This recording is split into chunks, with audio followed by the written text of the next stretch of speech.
Okay, let's start. I am Ali Raza Rizvi. I am a global head for climate change and energy transition at IUCN.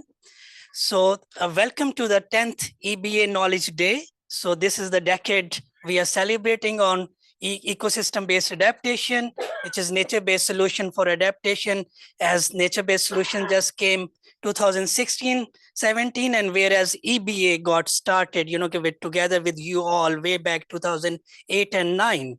And we know ecosystem-based approaches, those have been part of UNFCCC, CBD and CCD, all three areas, and they are part of the covered decisions and all that. So today we will be discussing that how nature, ecosystem-based adaptation can link the three conventions. About 30 years ago, by design, it was decided there are three conventions, but now we are looking at there are synergies, there should be synergies, or there must be synergies. The silos approach is not maximizing on investment. And if we start doing biodiversity conservation without climate integration, again, you can't achieve the targets. At the same time, if you do adaptation without looking into ecosystems and biodiversity, again, it may lead to maladaptation or other aspect. Again, you're not maximizing on taxpayers' money, which goes in the developing countries, and we do with good intentions. And we all know that at times way to hell is paved with good intentions. So we should be very careful when we are designing initiative, we are implementing those, evaluating those. So all aspects, ecosystems, nature can link that. So that's where we are trying to do that, how we can look forward. So today's objective is to see how ecosystem-based adaptation, nature and climate, that can link the three conventions, and also forward-looking thought processes. Can we initiate those? How of it? We are all very good when we making the arguments on the why of it. But then, the how is always a question mark. How we can have some sort of standardized minimum quality standards or other thing that things can be implemented, because the design of initiative is critical, because otherwise, we can do best possible efforts on individual level, but comparative analysis is not possible, because when you do evaluation, you end up having outcomes or outputs which are not comparable. So let's see the how of it also, and that we will be discussing more during the breakout session, but the why and what is going on at the global processes aspects. So we will have, we have representatives from UNFCCC, CBD, CCD, Climate Champion, and others. So we will be having the panel discussion and 4 breakout sessions on in person and 1 online. So we have around 200 people online also with us. So it's a hybrid session. So we will be having their input also. And so let's see how we go about. So before starting, I will welcome Nina and Mira to come over for the opening remarks also. So Nina, over to you. Thank you very much, Ali. I'm supposed to stand, right? No, sit? Okay, perfect. No, I like to sit. Thank you. So good morning to everybody and good afternoon to participants online. I think it's a good idea to do this online, so we can reach out to much more colleagues. I'm very happy to provide some opening remarks today on behalf of the German Ministry for the Environment. My name is Nina Eisen. I'm part of the division European and International Adaptation to Climate Change at the German Ministry for the Environment. And our division is coordinating a substantial part of the adaptation portfolio of the ICI, the International Climate Initiative. And some of you may know that ICI is an important part of the German government's international climate finance commitment. The initiative was founded in 2008 and facilitates climate and biodiversity projects in developing, emerging, and transition countries. And I'd like to extend a very special thanks to IUCN and the colleagues from UNEP for organizing today's event. And of course, as you said, it's the 10th already, the 10th Knowledge Day. So that's quite an achievement, I would say. And by now, obviously, the Knowledge Day, the EbA Knowledge Day is an institution, it's a tradition. And ever since EbA became a funding priority of the German Environment Ministry through ICI. And as I said, we're very happy to have this as a hybrid format. I hope that many people are online and stay online. In this post-COVID-19 era, we are again facing many urgent challenges. And as ongoing conflicts and crises and the casualties related to these dominate the news, the very substantial impacts of climate change sometimes fades into the background, even though the damages caused worldwide keep adding up. We see hurricanes in the US and India, extended dry spells, for example, in Zambia, Zimbabwe, and Mozambique. We were there just a few weeks ago. That was quite impressive in a negative way. And floods currently affecting Brazil, and all of us have heard about it in Somalia. And all this indicates that the increasing number and magnitude of climate-related natural events that affect more and more people around the globe, and maybe even some of you had issues coming here to Bonn just because of the flooding in southern Germany. I had issues coming with the train. It is clear to us, I think, there is a very apparent need to strengthen resilience and to adapt as sustainably as possible.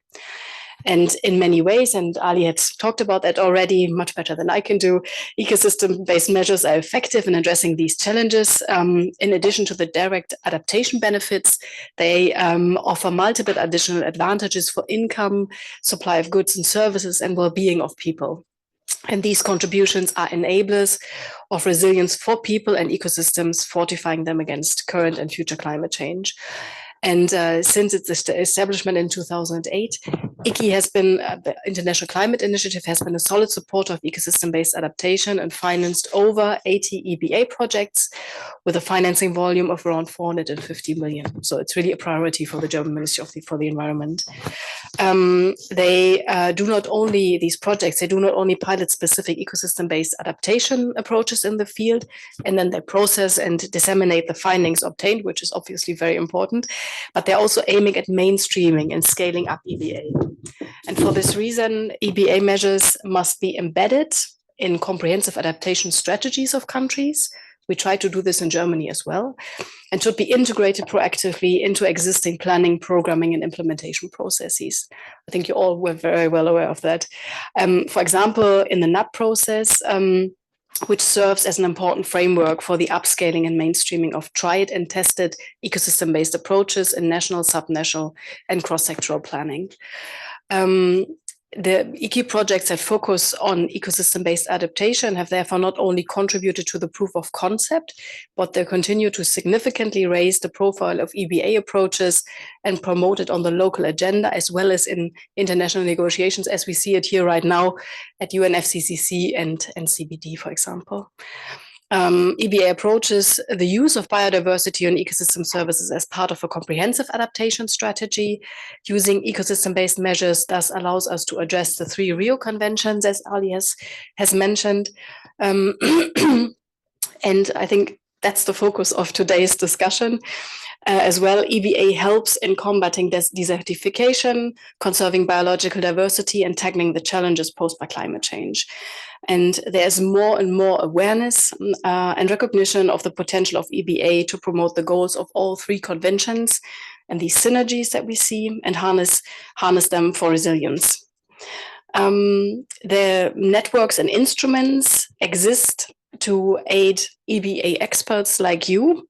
There are quite a few, and as most of you are aware, the FIBA network with most of 100 members and various working groups has become a very well-established community and network whose expertise and efforts is valued and acknowledged. And there is also the Panorama Solutions website online, which ICI promotes to collect knowledge produced in the context of ICI projects.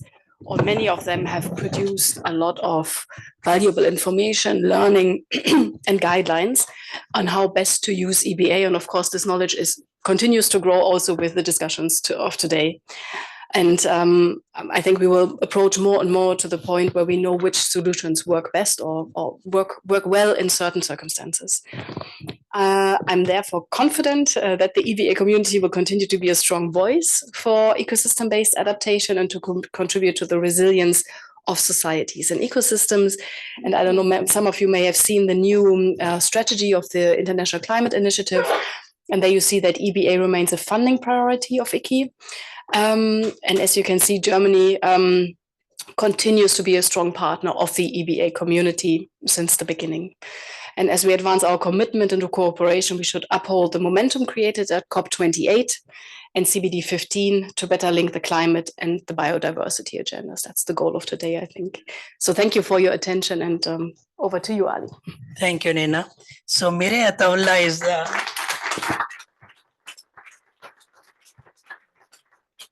Head of Adaptation and Resilience Branch, Climate Change Division. So over to you.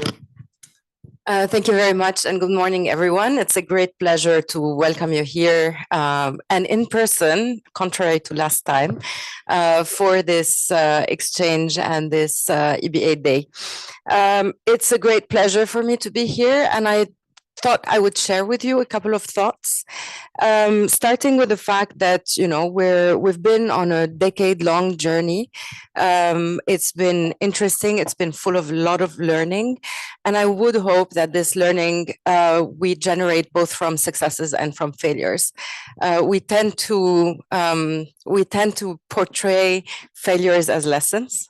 We're a bit too politically correct, I think.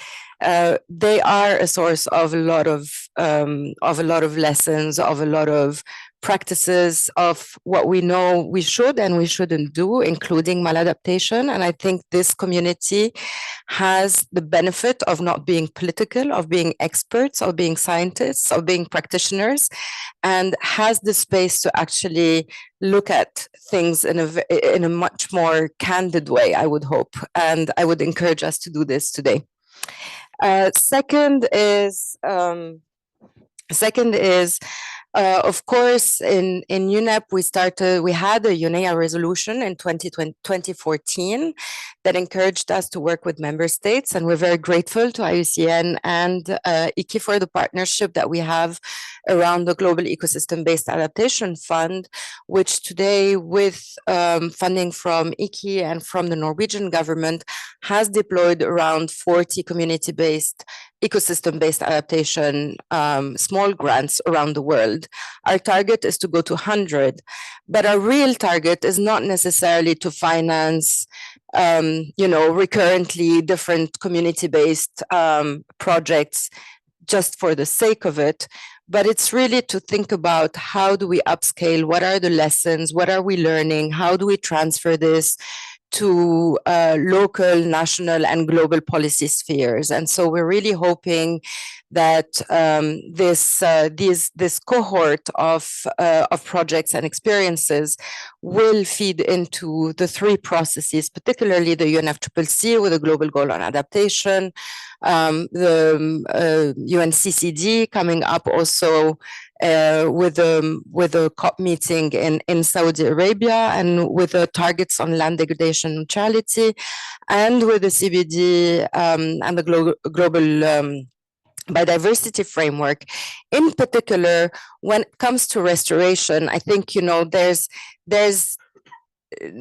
if we were to draw, these three circles of intersections across the three conventions, I think restoration and nature in particular would be the strongest one. Yes, energy as well, water as well, but nature is really at the core, and nature restoration are really at the core of the interface between the three conventions. And I would really, really like to encourage us, this community in particular, I think has a critical role, because for a very long time, restoration has been associated with, and maybe it's the word itself, but it brings us, it's about bringing ecosystems back to what they were. And this community has a specificity in that we look at climate impacts, we do climate risk assessments, we look at future climate scenarios. And I see Ansgar here, who's with our adaptation at altitude team. One of the things that we see as well is that the future of nature is not necessarily how nature was. And so I'd really like to encourage this community of practice to think about what do we need to do now to prepare nature for the future. And I was telling Marcia yesterday, my new tagline is ordinary nature and ordinary species, because we tend to think about nature in terms of those charismatic species, species that are at risk, conservation status, love the red list, the IUCN red list, but I don't think it's in my view, it's not where we need to focus, because when we talk about resilience, it's also about ability to resume from shocks, to recover from shocks. And what we see today are recurring shocks. So what we really need is to think about ecosystem functionality, about species redundancy, about making sure that these ecosystems can recover from shocks. And in order to do so, we cannot go the single species, single type of focus approach. And so I'd really, really like to encourage us to think about that. Everywhere we need nature. In the context of the UN Decade of Ecosystem Restoration, one of the things that we have been doing is bringing nature back into cities. It's one of our big agendas. Cities have a huge footprint on nature. How do we do that? It is an ecosystem. It requires ecosystem services. It has cities have a footprint well beyond the geographic realm of the geographic boundaries. And so how do we think about that, and how do we restore that connection as well between urban environments and the ecosystems around them? So it's a great pleasure for me to have shared these little thoughts with you. I think that you've mentioned the floods, but we are also seeing things that are erratic. Malawi never had cyclones; it did last year. We're witnessing, for example, in the Caribbean, there have been, I think they are now down to the 12th name for hurricanes in less than 3 months. This also is not something that is normal, which means that even as we think about ecosystem restoration or ecosystem-based approaches, we also need to think about how do we combine those with infrastructure-based approaches or other mechanisms. And so we do have a responsibility in this community, I feel, to create that buffer that will help communities remain where they are, but also we need to think beyond that. Because I come from a country that people call resilient, and I tend to think that I'm Lebanese, and I tend to think that resilience is essentially being able to cope with slaps, one slap after another. But at some point, we'll reach a breaking point. And I think this community has the science, the expertise, the knowledge, the experience to be able to anticipate when are we going to reach this breaking point, or if, and then to start preparing for the after. So I'd really also encourage us to project ourselves into the future and to play that role vis-a-vis the global community. Thank you very much. Thank you, Mary. Thank you, Nina. Yeah, thanks, Nina, for ICCI to champion EBA, and they started championing EBA when nobody else was looking into that, and now I think on EBA alone, around more than $1.5 billion of investment have been done by Jeff, GCF, ICCI, and other donors. So I think it's our responsibility also, all what you just shared, Mary, also, that we need to come up with some solutions, but appreciating that climate change is a moving target. You prepare communities for one aspect of flood management. After 2 years or 3 years, there will be drought, which used to be about 7-8 years. Now those are all shrinking. And cyclones, as you said, tornado, as we say in US. Yesterday night, my family was in basement outskirts of DC, and there was never, tornado. And there was tornado which touched down, and luckily it didn't hit the populated areas. It was around Potomac River. So those things have started happening, so we don't have, these right solutions, but at least we should learn from our mistakes. And many of you might know, okay, for the last 5-6 years, I'm failing to have a, conference where we can share our failures, because all the time we hide behind, lessons learned and rosy pictures that we are all doing great. No, we are doing great because we are at least reducing the risk. But at the same time, we need to keep learning from our mistakes. There's more learning from in mistakes, but first we need to get out of denial. That is the first step whenever we say, okay, we need to resolve a solution, a problem. So we need to get off denial. Yes, there is no perfect solution. There's no silver bullet. Silver bullets are in fiction to kill the werewolf. So we don't have those. There is no such thing as win-win. There's always trade-offs. So if we can start appreciating these things, I think we will be well placed. We have spent over 10 years, trying to do nature, ecosystems, and adaptation. So it's up to us that we should be at the forefront of coming up with some solutions, but appreciating climate change is a moving target. So our solutions should also be dynamic enough. And there, I think donors also have a role to play, because many a time when we develop our proposals, it takes 1 to 2 years to develop. You do all the scoping, then you develop your budget and activities. So there should be flexibility, because things in those 2 years might have changed. We have started working through ICI in South Africa together with CARE International, and now we are getting, requests from the community. We were doing agriculture and other, now we have drought. So how to cope with these? So, we all need to rethink, reflect, and then maybe very ruthlessly do the postmortem. We are, I think, one of those if I can say it, a sector where there's no postmortem. In other areas, health, medicine, other, wherever anything goes wrong, there is a postmortem of thing. We need to identify those also. But because we love conservation, what we are doing, so that love is so deeply ingrained, and love is blind.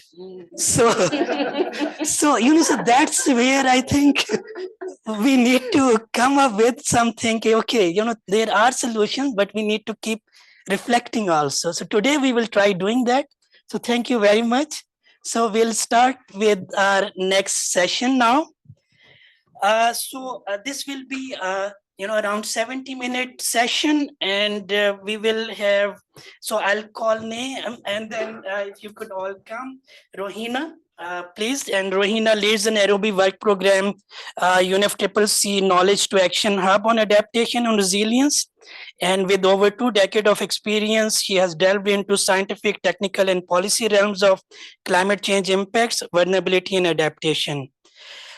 Then we have Satu Ravala, has worked over 25 years on UNCCD, first at the Ministry of Foreign Affairs, Finland, and since 2000 at the Secretariat of Convention, and different aspects of result-based management, including leading the CCD Evaluation Office. And then Tristan Tyrell is the Program Management Officer of CBD and Dry and Subhumid Lands at the Secretariat of CBD, leading the climate change, and has been working on international and national level for almost 2 decades. And then we have Marcia, who is the Director Adaptation and Resilience as Climate Change High-Level Champions, and spent 25 plus years on catalyzing action for resilient nature, positive and net zero world. And then we have online, I believe Tamer is there.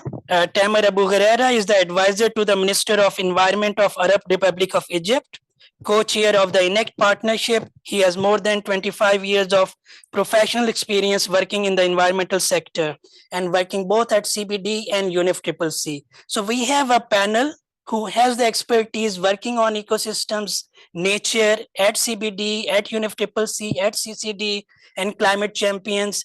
So we hope we will have a very good discussion. So Tamer is online, right? Okay, right. Thank you. Yes. So I'll be asking just one question to you all, that and then you respond, first 5 minutes around, for that, how based on your experiences and other, what are the main opportunities across policy, partnership, and beyond to ensure integrated action? Because that's the key, the having integrated, we have been too siloed approaches all the time. So how biodiversity loss, climate change, and land degradation, and how we can enhance resilience of nature and people. So let's start with you, Rohina. Sure. Yeah, it's on. Yeah. I think it's on. Morning, everyone, and hello, my colleagues. I see some very familiar faces looking at Fatima, who has now moved on.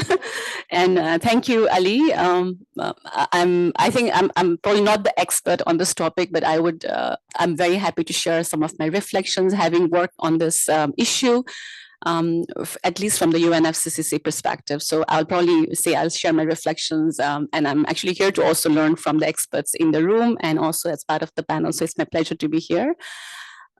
Maybe just to start maybe as my own personal reflections, yesterday, to bring it into the context of the UNFCCC process, I was a part of the team convening Expediting Mountains and Climate Change, and Ali was one of our panelists.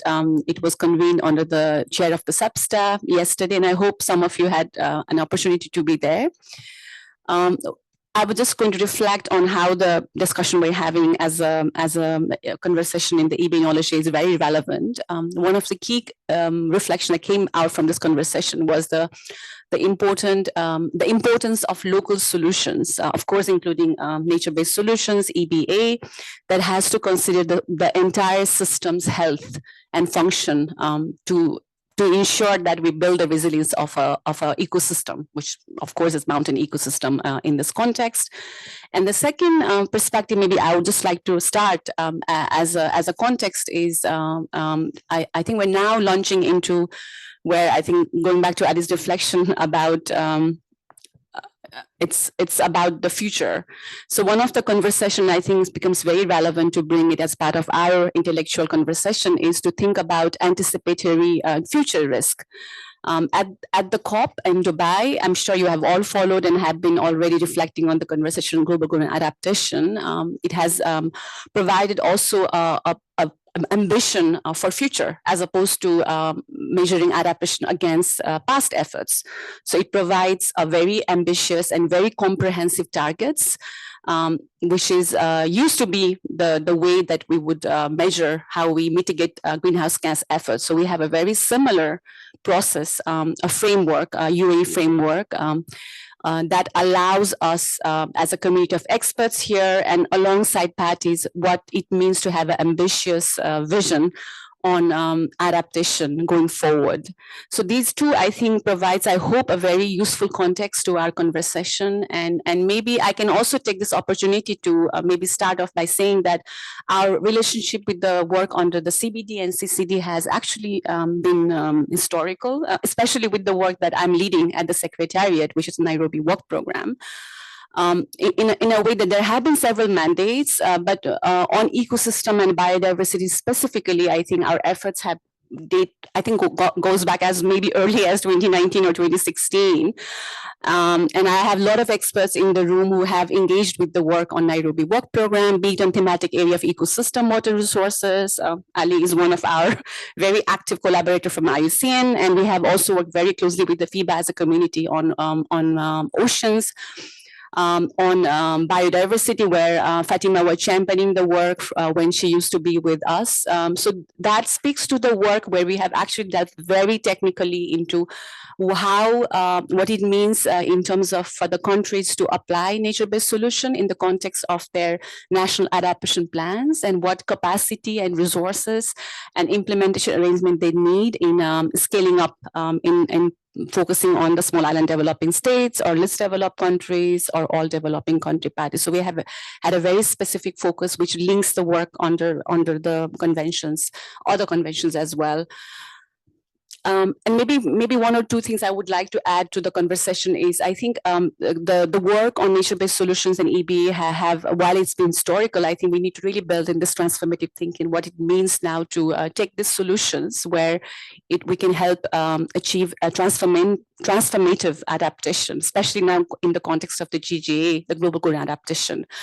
There are thematic targets. Ecosystem is one of them. And I think parties are really having this intellectual conversation, and where I think it's very useful to see the conversation happening, leveraging your experts on what it means to have a thematic target and achieve it in the context of water, ecosystem. And there are many targets. I'm just going to make sure that water, food, health, ecosystem, infrastructure, poverty, eradication, and cultural heritage. And it's also historical in a sense that the framework has provided, in a way, global consensus on adaptation. As I mentioned, again, it's an ambition. It has set aside a very futuristic pathway on adaptation. And I think this is also a very nice opportunity to link with the work on biodiversity and desertification. And one of the historical or I think the more political outcome that is also very relevant for our conversation at the COP happened was linking climate and biodiversity very closely.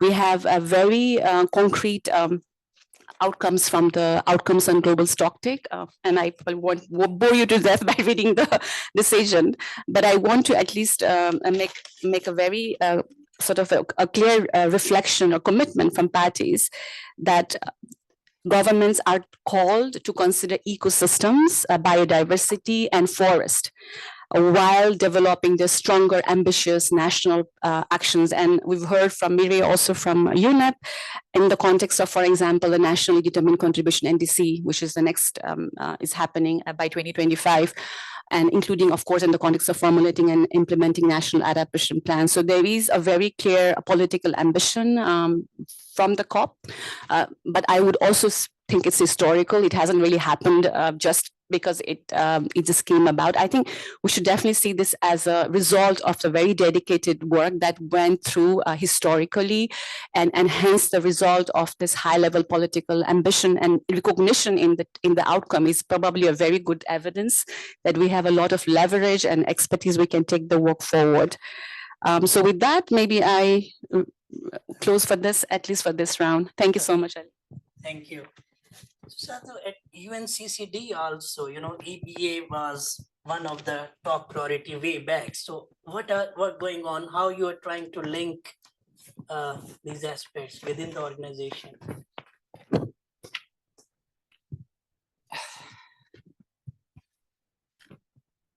Okay, we first talked about how we deal with the EBA in the UNCCD. Indeed, I know that we in the UNCCD, in this group, we have not been that much present. So let me spend a few minutes, just a tiny little time of just reminding you a bit of what we're talking about when we talk about UNCCD. I'll promise I'll be very short on that. So of course, if you don't transform the way that land is managed, there is no way you can meet the aims of the climate change of the CBD. So that's the starting point. And when we look at the problem in terms of land, I mean, we don't have exactly a globally adopted definition of how much of land is degraded. But usually we talk about something between 20 to 40%. In our previous national reporting round, that was in November, we actually came up with the number of losing land at the range of roughly 100 million hectares per year.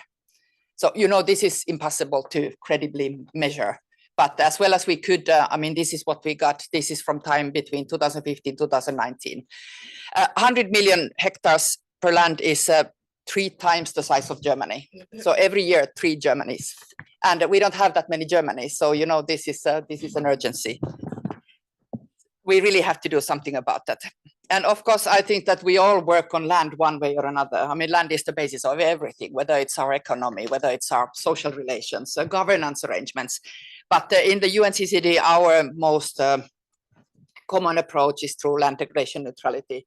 I think many of you know about that. It has this hierarchy, I think, of hierarchy is the right word, I think, of avoiding, reducing, restoring land. So basically you can avoid degradation. You can restore land that is already at the edge of or mildly degraded, whatever. And then the last step is, of course, restoring it. And land degradation neutrality, you can approach that in many ways, but basically what we in the governmental process mostly you do is we talk about the LDN targets. So these are national voluntary targets that are indeed set by countries. At the moment, 2/3 of all the countries of the world have actually committed to do them. 131 countries have either built their targets or are about to do that. So there is a framework in place for that. Of course, there are many other ways, and I think that the trend is now, we can see a kind of an emerging global trend towards looking at land, restoring land, which I'm afraid I treat here very much like a synonym for ecosystem-based approaches adaptation. And you know that, for example, the group of 20, these powerful 20 countries, G20, a couple of years ago, they actually launched a global land initiative by which they all committed to reduce land degradation by 50% by 2040. We also have, now that we are in Germany, we can say we also have, for example, Bonn Challenge, under which more than 60 countries are committed to restoring land.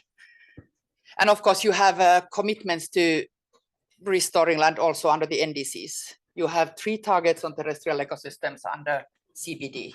So you basically have the framework, even if it's not going in the words of LDN, but I mean, basically we expect the same. So lastly, so what does it then mean? What do we need to do? So again, leaning on this baseline and monitoring data of the previous national reporting, which as a sort of an evaluation person, I must say that it's a bit shaky. I mean, difficult estimates. But we tell broadly that roughly 1.5 billion hectares should be restored by 2030 to reach land degradation neutrality. And 1.5 billion hectares is much more than Germany. It's many. But nevertheless, I mean, yeah, this is what we aim at. Is this realistic? Actually, it's not too far from being realistic. It's not going to be easy, but it is, I mean, the numbers look pretty promising. So if you look at the LDN targets, I mean, many of them are not perfect, but there is a commitment behind them. The LDN targets, oh my, that is really horrible, please. Hearing yourself from 2 sources. Okay, so the LDN targets, they amount to roughly 450 million hectares. So that's 1/3 of the 1.5 billion. If you look at the NDCs, you have roughly 250 million hectares that are committed for restoration. CBD targets, you have 30% of restoration, terrestrial ecosystems. You have 30% of ecosystems, terrestrial ecosystems under conservation. I don't know what it is in hectares, but it's a lot, nevertheless, we can say. G20 global initiative that I've mentioned, 350 million hectares. Bonn Challenge, currently 210 million hectares. Okay, we cannot say what it is in total, but basically it does look like that we have the commitments. We have a lot of that. It probably goes beyond 1.5 billion hectares. But the problem is that how do we do it? How do we get it done? How do we actually implement the commitments? And I'm very tempted to talk to you a bit about drought as well, but I think I leave it here. I think we'll keep the schedule. Thank you so much. And maybe I should also mention that, you know, this feeling you come to the room and you feel like, am I in a completely wrong place? So I have to say I'm a political scientist specialized in evaluation. This is not the type of room I usually sit in. So I'm the budget, work plans, results, and achievements. But when we go further, I'll be very happy to inform you about the recent midterm evaluation that we have had, which talked about synergies a lot. So coming up, direct feedback from UNCCD parties on synergies. No, thank you, Satu. The very reason that you are here is to break these silos, you know, so make you comfortable to be in this room, and we should be there in your rooms also. Yes. So, okay, CBD, Tristan, efforts at CBD about EbA, I know NBS has the terminology, has its own political sensitivities, but what's going on, and if you can say how synergies can be built. Thanks very much, Ali, and good morning, everyone. Yeah, certainly within CBD, the role of ecosystem-based adaptation has very much been the point of confluence, shall we say, certainly between UNFCCC and CBD. It's been an easy entry point to allow for at least an effort towards some of those synergies, which parties continue to agree is important, but the actual operationalization of it can be quite challenging. And certainly looking at it across the various roles that ecosystems or nature would play when it comes to climate change, politically, it does seem to be an easier one for parties to have accepted under the CBD. And so we do have this history of looking at EbA within the convention as a means of trying to bridge some of those gaps. And of course, taking an ecosystem-based approach or a nature-based approach it doesn't stop at adaptation. There is also a mitigation co-benefit that comes from that, but for political reasons, it's this desire perhaps to keep them separate. I think the way the discussions are evolving now, certainly with the GBF, yes, you mentioned that the various 30 by 30 targets, the restoration one, which Murray also very much focused on, is essential. This idea that 30 by 30 as a sort of the headline target is just protected areas it's simplistic, and certainly looking at the previous Aichi targets, it was one of the few that was actually effectively achieved. But it doesn't necessarily provide the actual results that are needed in order to bend the curve on biodiversity loss and to put us on that track to living in harmony with nature, this 2050 vision that's within the GBF. Restoration is fundamental in order for us to actually achieve that. And adaptation, ecosystem-based adaptation, is very much a key approach in order for everyone to get on board with understanding the importance of this and to remove the sort of the biodiversity for its intrinsic value, but actually to kind of put us people into that picture.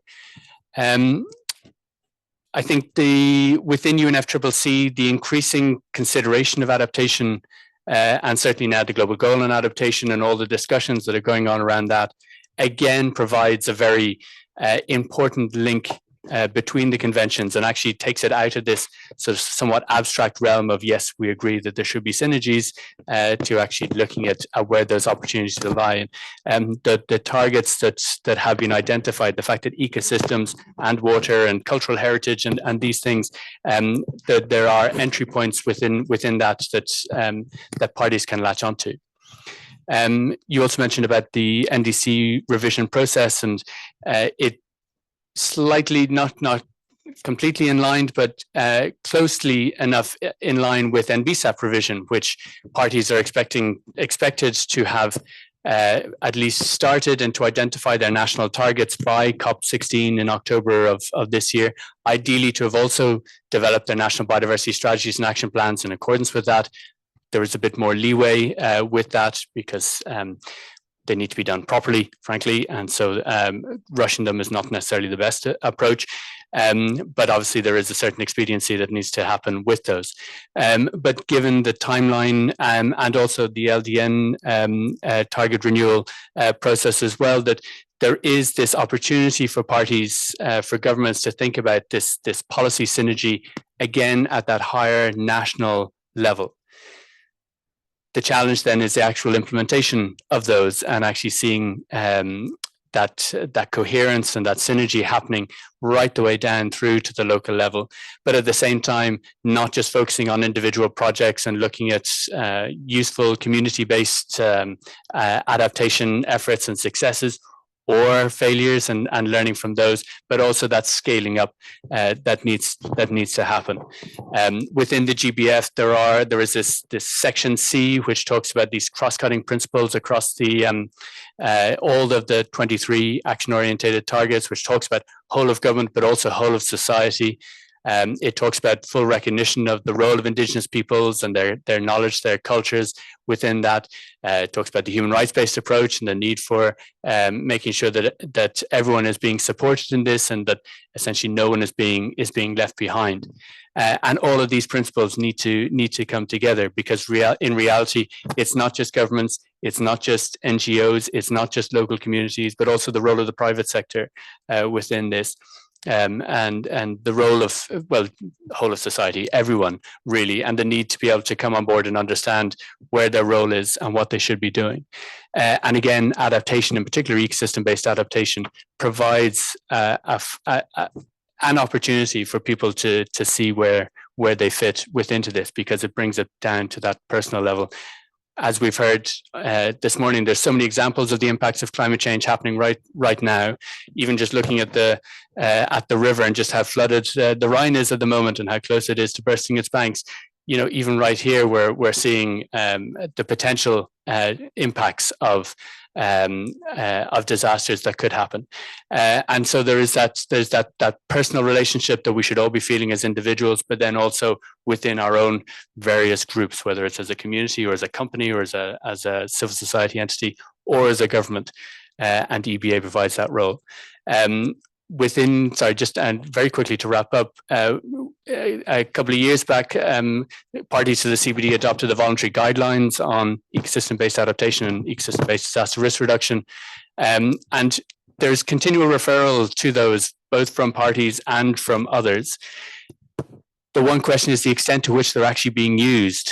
And it's one thing that we need to go back now, because certainly within FEBA, within this community, there has been a lot of very good information being produced, being put out there. But the question is to what extent is that being taken on board and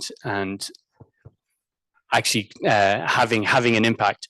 And so people are talking about adaptation, ecosystem-based adaptation, nature-based solutions, however they want to frame it. But the question is to what extent are they doing it properly at all levels. Thanks very much. Thank you, Tristan.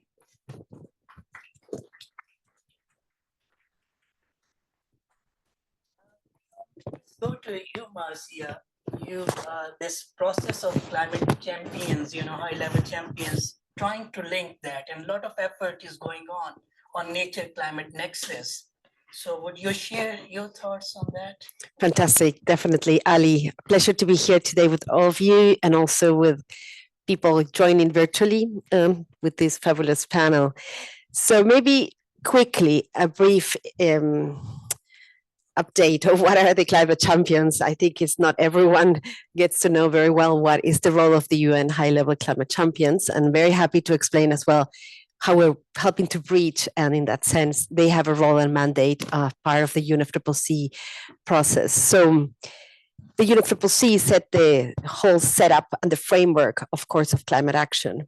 And in 2015, on the Paris Agreement, the champions were agreed by the parties, and they have a mandate to articulate, elevate, and engage non-party stakeholders. So all of actors that are cities, regions, businesses, financiers, local communities, civil society, and any other actor that is part of the economy, social, and natural, let's say, system of implementation that are not national decision makers.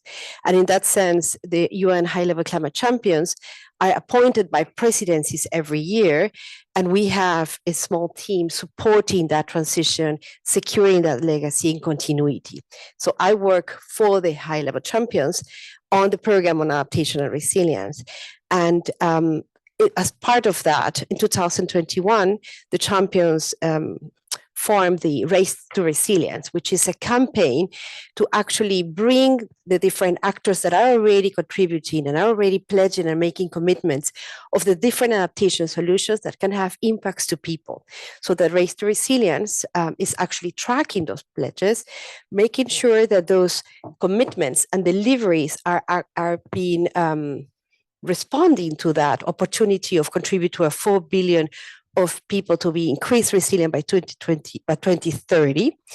And we have developed a very much informed by the many different actors. We are not creating anything from scratch, but very much informed by existing science, how that connection of the different solutions can improve or enhance the resilience of people. And in many of the partners that are working on the Race to Resilience are actually implementing ecosystem-based adaptation solutions and a broad range of nature-based solutions. That is where we've actually also learned most of the solutions being implemented deal with those dimensions of resilience of people. safety increase, access to water, access to food, opportunities to enhance other livelihood activities. And the metrics framework has been informed by scientist teams that are working with us on the technical secretariat that actually are working collaborative with the entire IPCC process. And what we learn is real inputs in regards of the challenge on capacity. Not at the local level, we have a broad range of capacity to actually deliver, implement, track progress, but as well, there are many, let's say, ways to cluster those type of solutions. And it's sometimes confusing. What are the best options? Which option I can do instead of the other? That is the reality. The solutions are established, are clear, they're proof points, but how they can get a scale, that question of scalability and better recognizing the transformations so that you can really recognize the benefits that are created, the benefits on the ecosystems, but as well the benefits to people. So we are in that opportunity to drive that convergence, elevate that information, showcase the evidence, but at the same time, we recognize we need to bring that feedback loop. So the opportunity of bringing that feedback loops across these very important policy process we have at the moment, the alignment of the Rio Conventions, the global finance goal, the global goal on adaptation allows us to really start looking at the practical world. People are implementing actions. Business want to have the clarity how to use nature in a way that can be positive across the supply chain, and they recognize the benefits not only for the ecosystem but also to the people. How we can be aware and be, of course, avoiding maladaptation or avoiding greenwashing or resilient washing. As part of it is important that clarity on the existing action that is happening. But complementing to that, in 2022, the champions, together with the presidency of Egypt, launched the Sharm el-Sheikh adaptation agenda because they recognize not all the actors are ready to make the connection on the impacts of the solutions to resilience of people. That jump is very still, let's say, a journey that is not fully advanced, but whereas more clarity are what are the type of solutions. So the Sharm el-Sheikh agenda was brought exactly to, as well, try to collectively drive the convergence on those already proven solutions. We have systems on oceans and water, systems on oceans, systems on nature and water, which are cross-cutting, human settlements, health, infrastructure, which includes energy, transport, etc. We recognize that all of those solutions are already there, that have already proven local relevance, of course, responding to local risk. But how can we help inform the signals of change, of the opportunity of acceleration of those? What is the role for businesses? Businesses are incredibly fast identifying those taxonomies that they can actually invest, and how that reality can inform the processes, the government-led processes, so that we not necessarily wait, but we can actually provide those inputs at the right time. So that's the bridge that actually can help the champions, is aggregate, showcase evidence, also showcase the challenges and the requests and opportunities, the practicality. At the end of the day, for example, in regards of taxonomy for adaptation solutions, there are more than 35 taxonomies in the last 4 years. At least they have, I don't know, most of them have come in the last 4 years. It's showing how the private sector, the finance sector are trying to sort this out. And without a little bit bringing all of this together, it's going to be harder to then try to, let's say, channel or bring it to the opportunity that can actually maximize the benefits to nature and people and minimize the risk that we all don't want to have. Thank you, Marcia.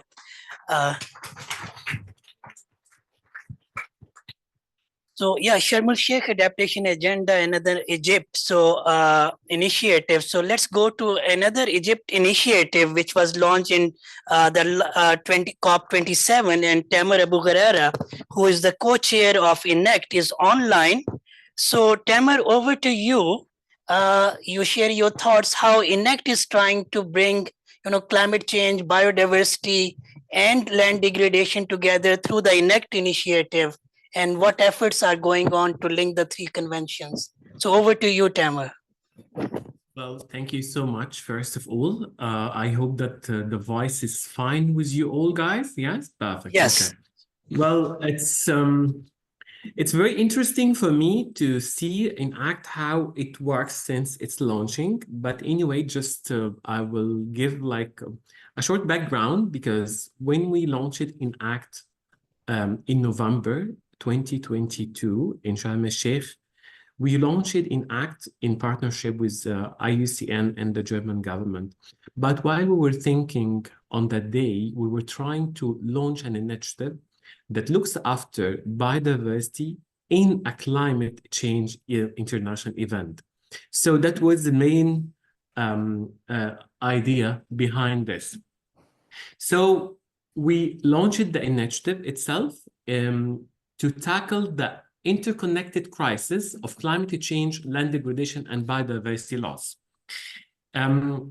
With the co-chairs of ENACT, it includes Egypt, Germany, and IUCN, and we're working basically to leverage the power of the holistic approach, where we can tackle the impacts of the climate change and biodiversity loss and land degradation.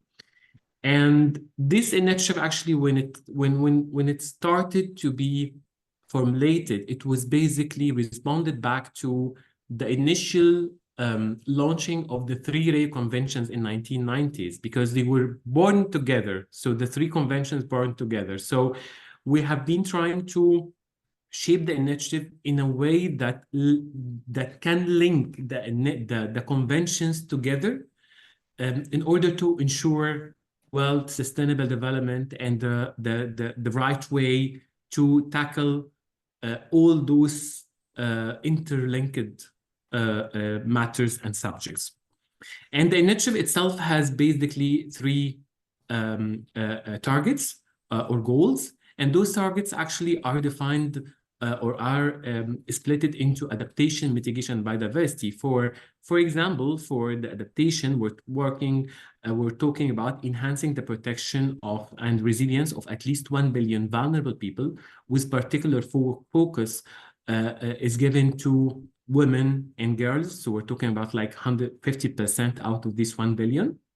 We're talking also about the ecosystem. We're trying to secure ecosystem integrity over 2.4 billion hectares through a combination of protection, sustainable management, and restoration efforts. And for the mitigation part, we're talking also about safeguarding, conserving, and restoring carbon-rich terrestrial and freshwater and marine. Over the past years, when we started, we were just 3, like Egypt and Germany and the IUCN. Right now, we have like more than 15 partners. That's very interesting for us to see how this can be interesting for all countries and for all partners. We have also produced the first report of the NBS or ENACT or NBS report at UNEA that took place in February this year in Nairobi. And the report actually outlines the current capacity to track ENACT's NBS goals and highlight successful implementation of NBS by partner entities, representing several successful stories and best practices that can be applied in several countries, because exchange the information and exchange of the best practices worldwide will definitely raise the capacity of states and the world in order to achieve nature-based solutions in the right track. Also, those case studies or successful stories has also presented one successful project of Egypt that we have done before even the initiative was launched, funded by the GCF with around $32 million. And we're talking also about building sort of like a dike system on the Nile Delta to save the Delta and 5 governorates in the Delta of Egypt from the sea level rise. And we have completed around more than 80% out of the dike system so far since the project started in 2018. Also here, for the ENACT itself, it's expanded also the global policy engagement through 2023. This included also strategic collaboration with key stakeholders. So for example, we have also successfully we were in the part of the high-level climate champion and Sharm el-Sheikh adaptation agenda, and we have played an important role in facilitating the COP28 joint statement on climate, nature, and people. That was also very important for us. I wouldn't talk more about what we're going to do in the 2024, because also we're going to work towards in our way forward, we're going to include more partners from developed and developing countries. And the most important thing is we're going to enhance the report coverage and depth investment in comprehensive metrics and monitoring capacity to effectively track progress towards ENACT's NBS goal over the way forward. And the most important thing also, we're going to establish the ENACT work streams to serve like the platforms for in-depth technical support and engagement. And we're going to include in our working streams here, policy development, implementation strategies, financial mechanisms and contribution, data analysis. We're going also to disseminate or to ensure dissemination of the information and the best practices in order to mobilize join forces and all global efforts towards NBS, because I believe here that NBS is one of the best solutions that coming from the nature, from the God, to help us actually save the planet, because we don't have other option. So I will stop here, and let's discuss later other option. Thank you. Other opportunity. Thank you, Tamer. Now, looking at time and also final thoughts, before I come back to you for final thoughts, let's open the floor for any reflections, questions, clarifications. You all have huge experience and diverse experience. So any thoughts? So if you can share in a minute, yeah, please. So we can have maybe 3 thoughts from floor, and if there is anything online. Okay. Hello. Yeah, my name is Siddharth Narayan. I'm Sid. I am an academic and a scientist working on ecosystem-based adaptation, mainly in coasts. My question, I guess, to all of the panelists really was, because this is EBA focused, for each of your sectors and each of your divisions, what percentage of all of your projects and your portfolio are focused on EBA? And maybe one question in my head immediately was in terms of the funding. So in the entire portfolio of projects you have, what's the amount of funding that goes to EBA? Where is it right now, and where do you see it going forward in future? Yeah. Okay. No, go ahead, Yuva. Okay, thank you so much. My name is Yvonne Waltz. I'm from the United Nations University here just around the corner. I would like to thank you all for this very rich inputs. I think it's super nice, actually, first of all, to have all 3 Rio Conventions presented here on the panel. This is already a very, very nice step towards where we want to go. And we, as Ali already introduced, it is very clear why we need to leverage synergies. And now the question is also the how.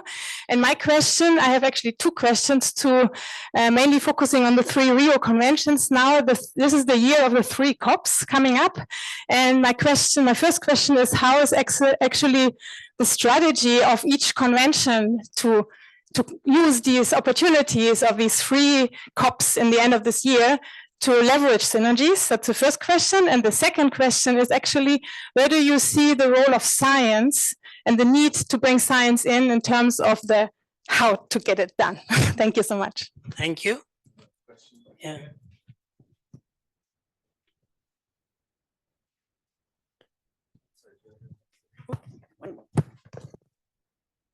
Hello, everyone. My name is Astrid Michaels. I'm with GIZ, and I'm leading a project, an ICI project on scaling up EBA in 3 countries.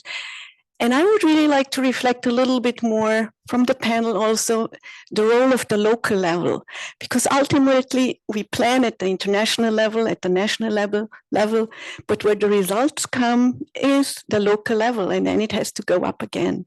So perhaps to get some thoughts on capacity, governance, and some of those key factors for scaling up and for finding those synergies. Thank you. Thank you. Okay, yes, please.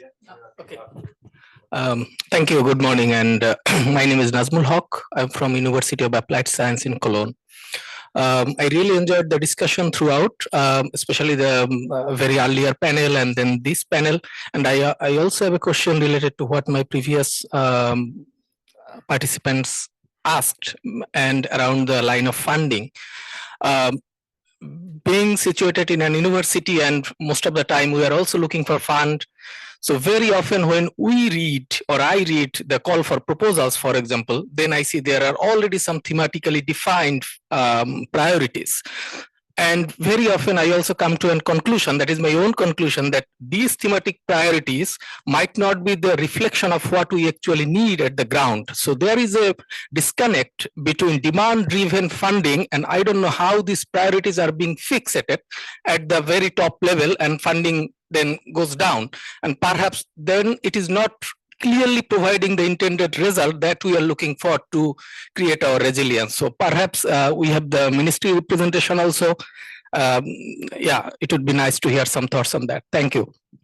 Thank you. I think online, any question, or? Do you want to take the ones from the floor first here and then do online, or do you want to do? Let's have all those, and so that we can then one by one maybe. Yeah, I'm like, yeah. Okay, I see one question here. For us, we do see the huge potential of integrating and implementing major conventions at the local level. Any observed propounding synergies from your work so far?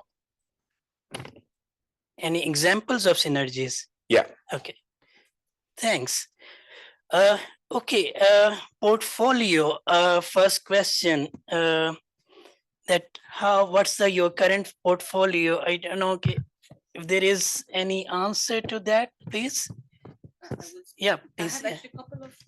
Okay, so yeah, maybe you can, please pick from all these. I can repeat all if needed.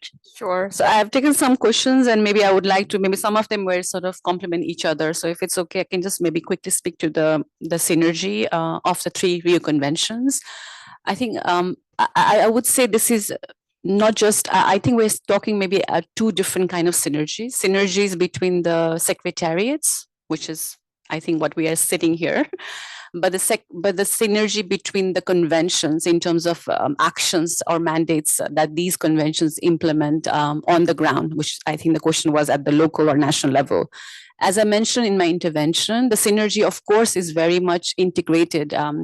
As going back to my earlier intervention, the fact that the biodiversity needs to be considered as part of the linkages with the climate change. So there's a very direct synergy when countries are going to implement the next NDC 2025. So that's a very clear opportunity of where government could bring those issues in a very coherent manner. So that's, I think, a very good synergy, and this is something I think would be good to leverage. The other synergy is going back to the global goal and adaptation. There is a UAE BELIM work program on indicators, and I'm sure you're all aware and have reflected on this. The indicators, the work program is about measuring progress against targets, the thematic targets I mentioned, and also in terms of achieving it. There is already a recognition that these indicators and metrics, targets need to take into consideration other Rio Conventions and also other international processes and frameworks. And again, with the conversation I was putting in the beginning, the context of transformative adaptation and what the future ambition on achieving adaptation, as opposed to looking back at assessing the past efforts. I think there is a very strong opportunity for us to work together in ensuring the synergy is happening also in the context of this work program. And I think there are a lot of opportunities for engagement as we take this work forward. I will speak to about I think the question was raised, I think, from you on the national, how ecosystem adaptation is happening. So UNFCCC Secretariat, in our role, we don't implement projects on the ground, but what I have some statistics which I can share with you is the government who are developing, for example, national adaptation plans. 74% of the NAPs, for example, do mention the ecosystem-based adaptation or NBS as a general reference. I don't have details in terms of in the context of what it means, but there is a very direct reference to this. And I'm sure we know that there are very evidence-based examples coming from the NAPs and also from NDC. So that's maybe one useful reference you can look further. And there's also increasingly both NAPs in terms of national adaptation plans for UNFCCC mentioning or referring to the UNCCD and CBD convention in terms of the mandates and implementation going forward. And role of science, maybe just very quickly, as I mentioned, a role of science is a very integral part of the work for the UNFCCC as a whole. While it's specifically always that becomes the first set of input as a science to inform any work that we do under the UNFCCC. So it's the starting point of the conversation. And even yesterday in the Mountain Dialogue, we've heard that science is there. So that's always becomes the first framing context. And the traditional science, which I think the role of local level here is also very much part of the equation now. It's nothing new. We do have a work which is called Local Communities and Indigenous Peoples Platform, which actually has been set up to ensure that the views and engagement of indigenous communities, especially in particular, are integrated in the context of not just for them to build the capacity, but also to inform the policy under the UNFCCC process. So with that, maybe I close my remarks. Thanks. Satu, any of these role of science or strategy for budget? Yeah, budget. Yeah. Okay, finally. Yeah. So, okay, of course, like we heard from the colleague here, the conventions are treaty bodies, so we don't really do implementation. But under the UNCCD, we have, for example, something called project preparation partnership, which means that we are trying to help the countries to establish fundable projects that are basically directly targeting the budget lines of, for example, FAO, World Bank, GEF, and so on. And when you talk about restoring land, reversing land degradation, reducing, avoiding, I mean, I think that indeed I'm not the only one who considers that as a more or less a synonym for nature-based adaptation, resilience building, to some extent also mitigation, I would say. But indeed, it's for us, it's maybe a bit sort of a different question. If you want to have statistics on how much is going where, I think the only place you could find relatively credible numbers is OECD DAC used to have this system called Rio markers. And I think that at some point, I haven't checked them for a while, but they were being renovated. I'm not sure how up to date they are, but they basically look at the OECD DAC statistics on donor funding. And the donors need to sort of label their contributions according to the different Rio Conventions. So that's quite interesting, even though, of course, it cannot tell you the whole picture. On science, I know we are working with both conventions on, for example, trying to figure out that how could we come up with something that relates to the monitoring? Because this is always the headache at the country level, that you have to report on everything, and nothing is easy and nothing is simple. So, for example, I know that we worked a lot behind the scenes on some of the terrestrial ecosystem related targets on the GBF. And of course, there is nothing, to my understanding, on the table, but I hope that we can build linkages on there in terms of science. On different examples, yes, of course, there are loads of. I think that it's I mean, this I can say as a finding of the midterm evaluation, though this is not UNCCD talking, but the parties, that from the UNCCD viewpoint, we often see that the conventions are not on equal standing. So some conventions are more attractive than others, and this is obvious at the country level. And there is, I think, nothing wrong in stating that. And I think from our side, it's also quite obvious to say that for us, synergies are extremely important. Sometimes the countries are not super happy about the feeling that when they implement the land restoration, they kind of do it in order to support the other conventions, because it sort of feels a bit weird that I'm doing my stuff and it's actually recorded as adaptation or so on.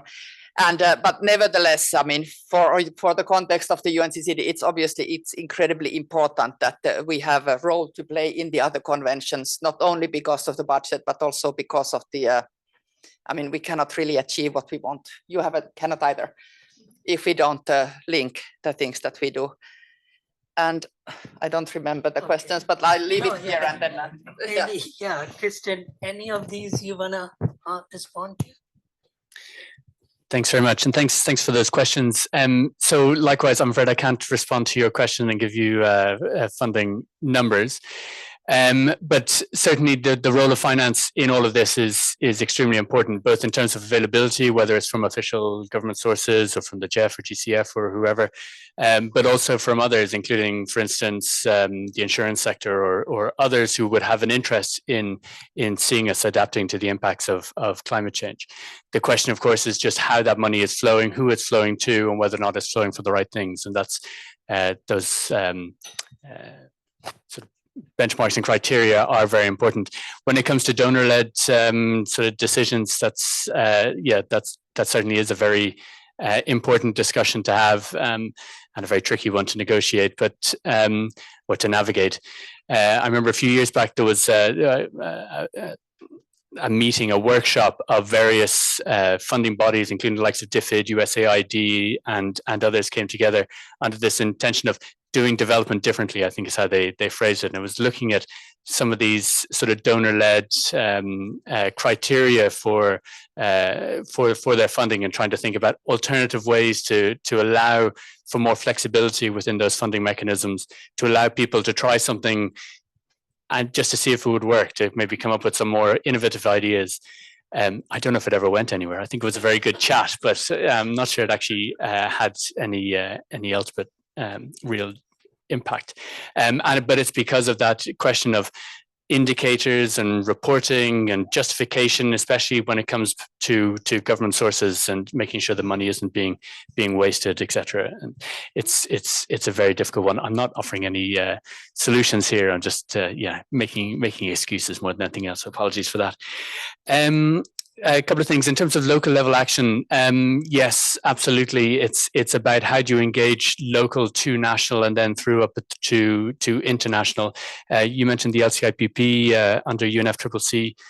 There's also an Indigenous Peoples Caucus under CBD under Article 8J, which has had a long history of engaging and to a certain extent influencing the negotiations under CBD.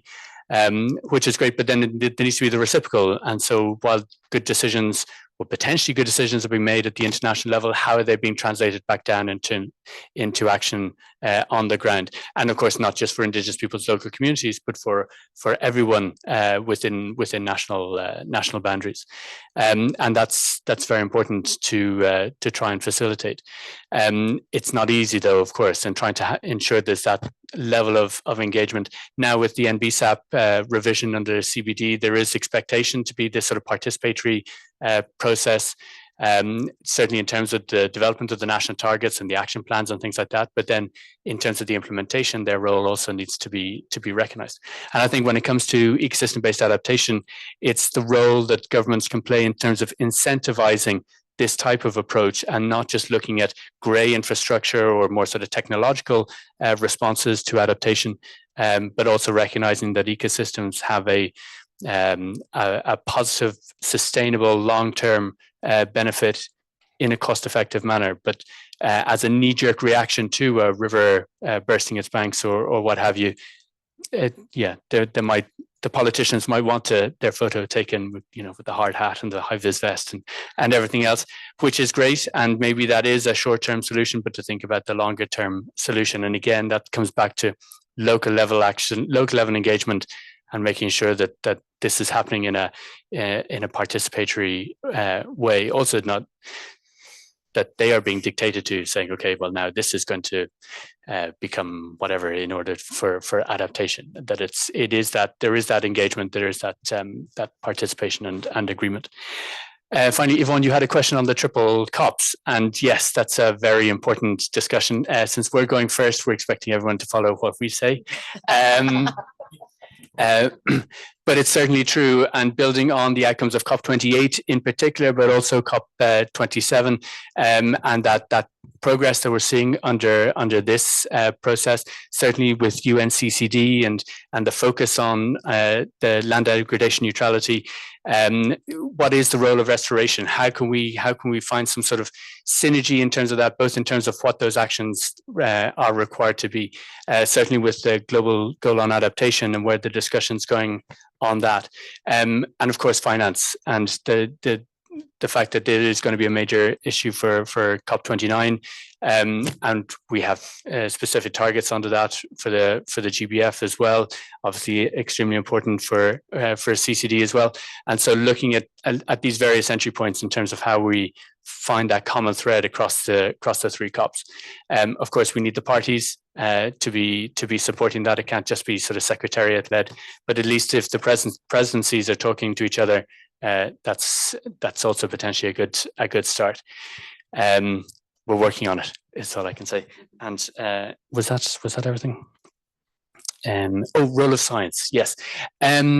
Absolutely, there needs to be science-informed, science-driven decisions being taken.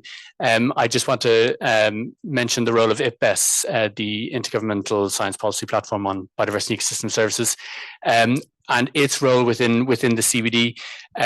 It's obviously its assessments are providing huge value in terms of both raising the profile of what the decisions are that the parties are taking under the CBD. There's also the fact that it has this multiple evidence-based approach.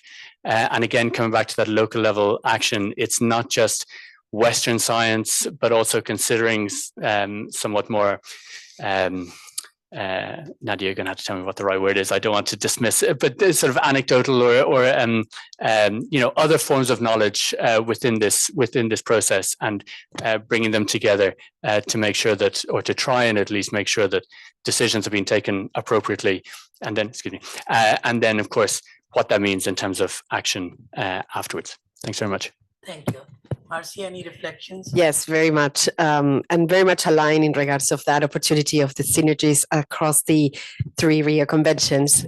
We work, of course, with non-party stakeholders, and from their perspective, they do not do actions that stop on climate, continue on UNCCD or in CBD type of, let's say, approaches. This is all integrated at the local level. And so very much the local-led adaptation principles and the emphasis of reflecting local realities is at the core of the work that we are fostering, supporting, and aiming to drive the convergence of the opportunities to accelerate action. But however, the reality, as well as what one of the members of the audience reflected, is not all of those opportunities that exist in regards of access of finance are easily to be approached by all the different actors. So this is a very important issue to reflect. More and more, we are coming to that opportunity of how those funding opportunities or models of finance can be more accessible, and what are other forms of collaboration that can actually break the silos that exist or enhance more the broad range of other actors that can participate on the implementation or in the delivery of those opportunities. And in that case, I think this is a perfect time.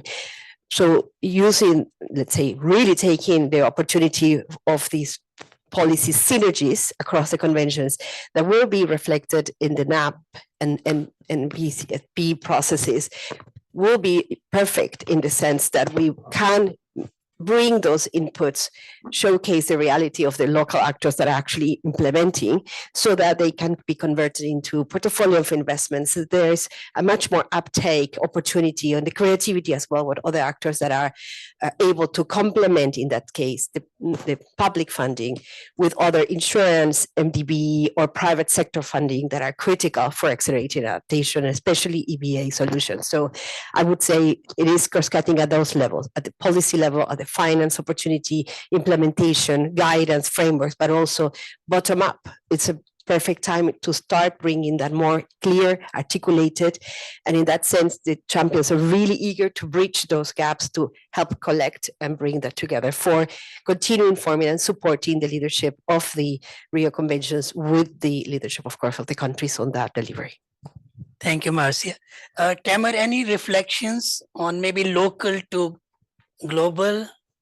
Well, I can give you some reflections, but let me here just tell you something very important, that from the comments I received or I heard from the audience and from the respective panels and even from the attendees, I just would like to highlight some important messages. The first one, that for the science role or the role of science, we should not look at the role of science actually in isolation or like a standalone role. It's an important role, yes, but again here, it's sort of like an integral or main ingredients along with other ingredients. Because if the science, for example, presents something or provides sort of advice, and this should be translated into action, policy, funding, etc. So I will give you some concrete examples, taking the NBS as a general term. In the past, the concept of NBS had focused more on managing natural resources, as well as enhancing an ecosystem function to reduce habitat loss or increase provision of ecosystem services. Afterwards, the NBS actually has been recognized to mitigate carbon emissions, reduce the risk of climate change while reserving biodiversity loss. Right now, the NBS are considered for their potential benefits to address range of societal challenges beyond the climate change and adaptation and biodiversity loss. And for this reason, if I will look into for ENACT, the report of ENACT, we have developed the report of ENACT through more like, well, all the year or the past year. And Oxford University has extended her effort to conduct in-depth assessment for the entire policy and science, etc. And we were able to provide specific messages that is reflected in the way forward. So for example, here, they advocate for tangible support, both policy and practice level, aimed at integration action concerning climate change, biodiversity loss, and land degradation, along with human well-being. Also here, there is a key message saying here that funding and investments are really needed in order to enhance the fully unlock of potential NBS in way forward. And at the same time here also, we called for policies, investment decisions to be created with high degree of inclusivity to ensure equitable and social just outcomes. Meanwhile here, if we look at any of the convention, for example, for the GPF, or even for the climate change adaptation agenda, or for the nature champion declaration that we have made during COP28, all of them actually are considered directly and indirectly the interlinkages between the three conventions. All of them actually are coming here, not based only our policies or governments or politics, etc. But here it reflects also the science. So the key messages that I would like to call here, that when we look at whatever needed to be done, we should look at the three conventions together through holistic approach, through that we need policy development, we need practitioners to be involved, we need funding resources to be allocated and using the potential funding resources. At the same time, we need to be based on solid base from the science, because the science here, they assess and provide the way forward. This way forward actually is translated into action by policymakers, but the policymaker to implement those policies, they need sort of projects which need funding and commitment. And at the same time here, we should reflect this to the real needs of the society, where they all together are involved from the beginning to the implementation phase. I hope that makes sense from my end here. Thank you. Thank you, Tamer. So very quickly wrapping up, that we all recognize and appreciate that synergies are needed. There are challenges, financing is required to do that. And I hope this sort of discussions, if you recall, was also started about a decade ago. And there was a lot of energy and then it died down. So hope this time we are looking forward to all of you and all of us. It will have some sort of result and outcome which is positive to come together. So with that, let's give a big hand of applause to our panelists. Thank you very much. Thank you for taking out time from your negotiations and other. So thanks a lot. Okay, take two. Thank you for coming back. And all right, so we have a technical session. Just a brief introduction. My name is Jessica Troney. I work for the United Nations Environment Programme, leading the adaptation work. I've been working in the area of EBA for 8 years. Before that, I was with the UNDP. So this session, the objective of this session is to take a deeper dive look into how three actions, climate, land degradation, biodiversity, how they are analysed in national strategies, integrated into national strategies, and how they are translated into practical action on the ground. Just as an opener, we've heard that the reason for trying to bring these three conventions together is because public funding is scarce and every dollar counts. We're in a climate emergency. And so we really need every dollar to make a huge difference. And the current situation is fragmented. We know that. We know that investments pull in different directions, policies aren't harmonized. And even more worrying, sometimes there seems to be a competition between agendas. When actually we need to be working together. When it comes to climate change adaptation, we know that if we develop impact pathway analysis, that nature is an integral part of how climate impacts manifest. So a clear example of that is if you degrade slopes, you often get a lot more flood water coming down, taking with it soil, and obviously producing the flood events. And that happens time and time again right across geographies. Also want to say that from a practical experience, we work a lot with national governments on designing and implementing adaptation projects, that often finding workable EBA models that balance agriculture with conservation is often quite difficult to do. A clear example of that is a project in Benin that we have where the Forestry Service planted monocultures of teak as their conservation strategy. And that's perhaps not a good idea from a benefit sharing point of view, but also in terms of biodiversity and also in terms of vulnerability of that species to climate extremes, pests and diseases. So really getting the point across about how these priorities might be balanced is still an uphill task. So I would be really happy to hear from the audience on those issues. So to the audience, we have an esteemed panel of 5 people. Let me start over from the left. Adriana Bonilla is Director of the Division for Climate Change at the Ministry of Environment, Government of Costa Rica. Adriana is a geographer by training with experience in research in adaptation and watershed management.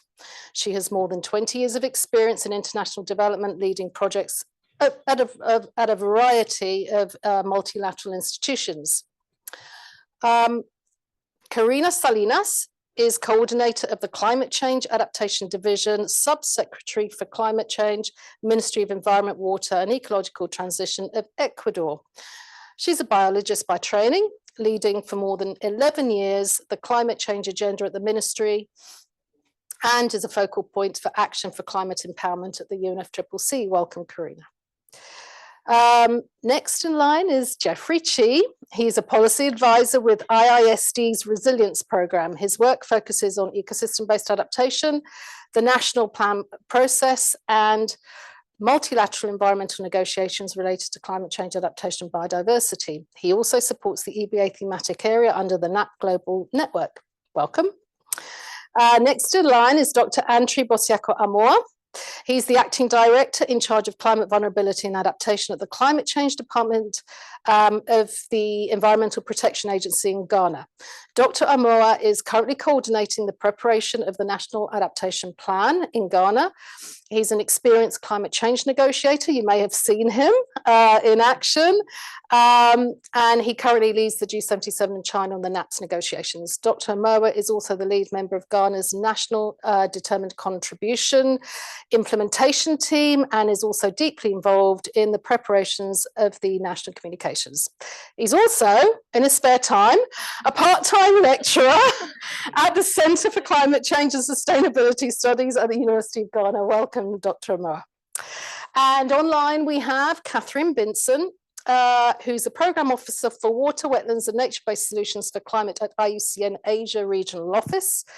She has been working on wetlands in the Southeast Asia region for the last 9 years and is currently coordinating the region implementation of a number of projects related to nature-based solutions and wetlands in the lower Mekong Basin. Ms. Bimson also supports the Secretariat for the Indo-Burma Ramsar Regional Initiative, working closely with the governments of Cambodia, Laos, PDR, Myanmar, Thailand, and Vietnam.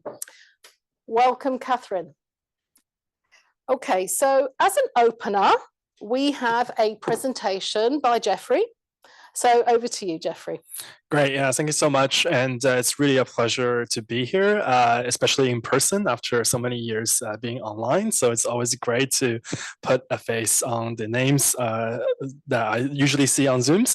And hello, everyone, thank you so much. And ISD and NAP Global Network is very happy to be providing this kind of scene-setting presentation ahead of this very exciting panel we have with different country representatives.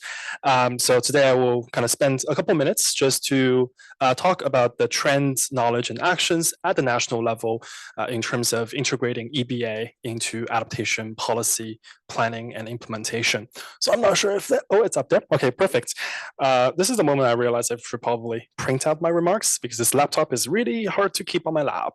So it's a real opportunity for you to see me break my laptop today, but we will manage. If we can go to the next slide, please. Perfect. I don't think I need to spend too much time reminding this audience why biodiversity matters in climate change adaptation, so I won't spend too much time here. They share the same driver, and climate change alters ecosystem and biodiversity, but at the same time, healthy ecosystem and healthy biodiversity underpins any adaptation action. I think in our experience as implementers, as researchers of EbA projects, we see a real opportunity for more conservation organizations and more conservation projects to consider the anticipatory or future climate impacts that will face different ecosystems and different conservation projects to really integrate that climate lens into conservation area. So it's not a business as usual approach to conservation, but also integrating that adaptation kind of angle into it. So next slide, please. And one way to kind of achieve this is through the national adaptation planning process, more so how to integrate ecosystem and biodiversity conservation considerations better into the national adaptation plan process. Just a reminder that the NAP process is a strategic process for countries to identify and address their medium to long-term climate change impacts and their priorities for adapting to climate change. It first involves analyzing the current and the future climate impacts and identifying different vulnerabilities and the adaptation gaps that different communities face at the subnational, national levels. It also involves identifying the different adaptation actions and different options for adaptation and planning for the implementation of those actions. Ultimately, the NAP process wants to make people, community, places, and ecosystems safer and more resilient to the changing climates that's aligned with their national development priorities. Next slide, please. So a project of the NAP Global Network is the NAP Trends, which is a platform that offers key statistics and trends in the NAP process. And one of the key statistics here we have is on ecosystem considerations. So I think Regina has already kind of given a preview on how many NAPs mention EBA actions in the previous panel. But just to mention that again, 74% of the current National Adaptation Plan documents that's submitted to the UNFCCC mention ecosystem-based adaptation or nature-based solutions. And over 85% of the current NAPs include ecosystem in their climate risk and vulnerability assessments.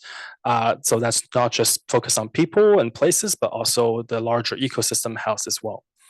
But at this moment, only just a little over half of the NAPs identify specific concrete EBA and MBS actions among the adaptation options that the countries are trying to implement and plan for in their NAPs.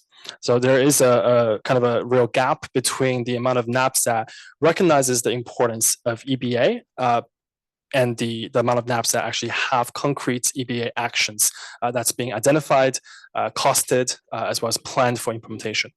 Next slide, please. But among those 56% of NAPs that have concrete EBA action, there are 4 ecosystems that represents the most EBA action being identified: forest, freshwater, coastal and marine, as well as grassland ecosystem. I don't think that's a surprise to many people here, but some of the most mentioned EBA actions include protected areas, restoration of forests or reforestation. In terms of the freshwater ecosystem, river basin management, restoration of river and floodplains are often identified as some of the key top priorities for countries facing issues with their freshwater ecosystem. For small island developing states, as well as countries with large coastal and marine areas, mangrove restoration is, of course, one of the key priorities for many countries in terms of adapting to climate impacts facing the coastal communities. Other EBA mentioned here are also seaweed meadow restoration, establishing large marine protected area that can also contribute to their CBD targets, 30 by 30 targets as well. On grassland protection, agroforestry, improved soil and water management are often identified as key EBA actions. Next slide, please.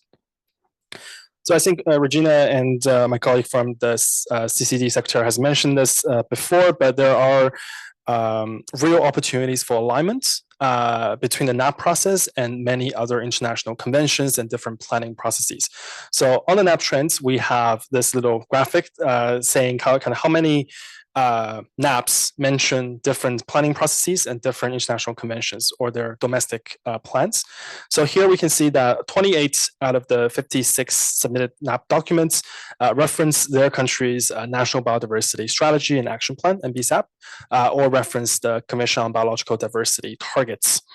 And 21 NAPs mentioned their respective obligations and commitments under the Convention to combat desertification. Next slide, please. So the NAP Network and ISD has done a review of NAPs, review of EBA in NAPs back in 2021. But at that moment, only 19 NAP documents were submitted to the UNFCCC. And today we have over, 56 NAPs being submitted to the UNFCCC. So presents a real opportunity for us to update our thinking and analysis in terms of to what extent have EBA actions being integrated into national adaptation planning processes.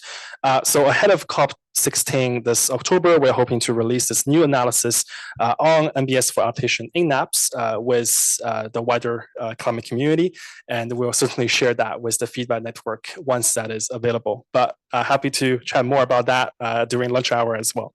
Next slide, please.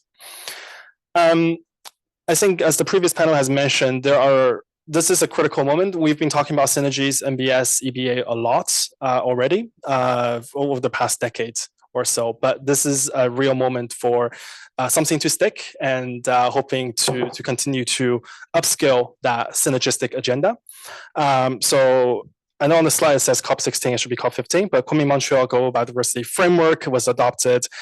There was the joint statement on climate, nature, and people that was passed, adopted, or signed at the UNFCCC COP28 in Dubai.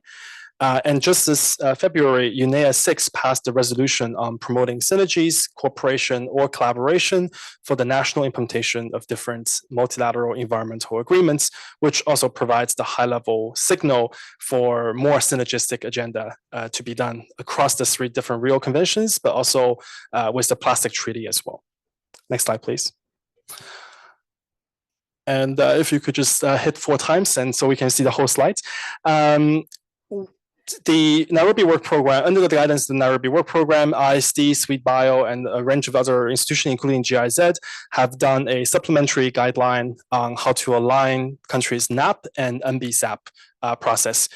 We've identified the 4 common elements across the NAP process as well as the NBSAP process to show that there's a real opportunity for alignment and synergy at the national planning process. So both requires an assessment of needs and priorities of different stakeholders on the ground.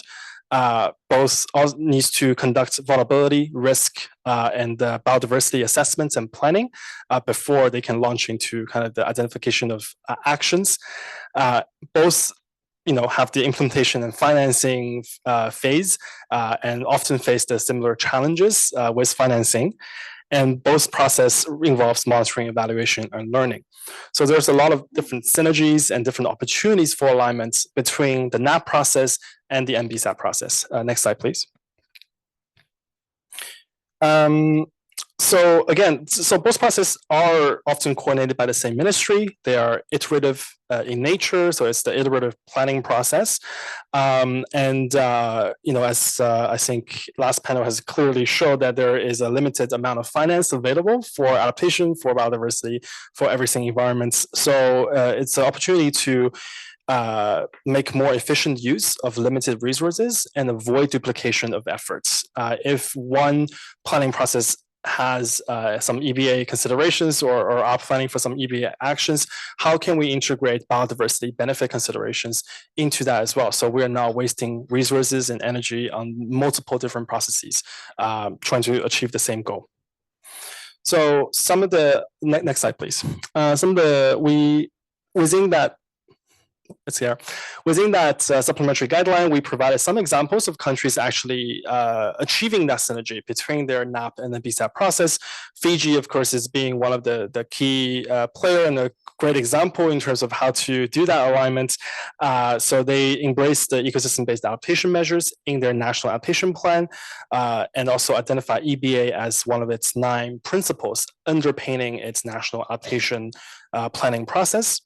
And also their national biodiversity strategy and action plan, and both their NBSAP and their NAP cross-reference each other in terms of the planning and implementation of different actions that can help community and ecosystem become more resilient. Next slide, please. So in addition to Fiji, Timor-Leste has also done a fantastic job in terms of alignment and synergy. So we have 2 different country briefs available on our website, so please feel free to go visit and read the briefs if you want to get more information in terms of how countries are actually aligning and making the synergistic use of both processes. So with that, yeah, thank you so much. I will pass it back to Jessica. Jessica. a lot. That really sets the scene for the questions that are coming. So let me ask Karina from Ecuador. How have EbA considerations, adaptation strategies been integrated into policies in Ecuador? And how have they reflected land and biodiversity concerns as well? Over to you. Thank you, Jessica, for giving me the floor, and thank you very much for this invitation. We are really appreciated. Well, really, we have not integrated this concept literally. So I want to tell you something things or different things about how a developing country can understand the EbA concept in our position like developing country. So in Ecuador, we have a national adaptation plan. And in this plan, we have 6 different sectors or approaches. One of those, water, the next, natural heritage, and another one is agriculture. And also health, human settlement, strategic and productive sectors. The first of those are directly related with the EbA solutions or EbA activities. But we cannot look at a single concept for one problem.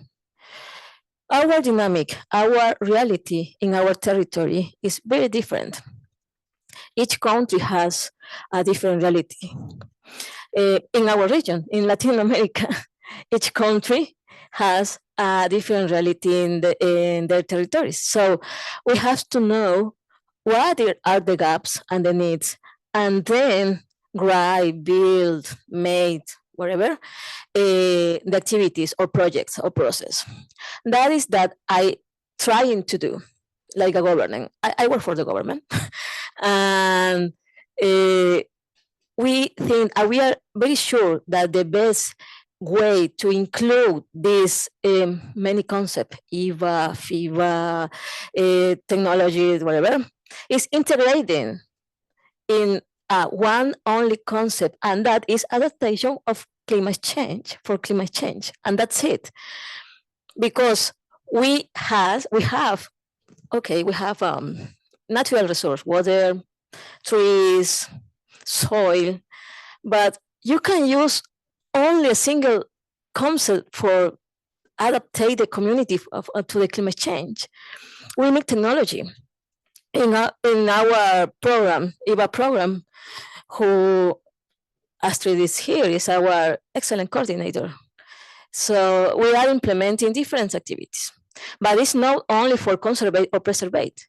We have to mix it, different activities like irrigation system, for example, because the people need to use this resource. The people need use this resource for money, for health, for whatever. So you can tell them, you can use that resource, you have to preserve, you can use that.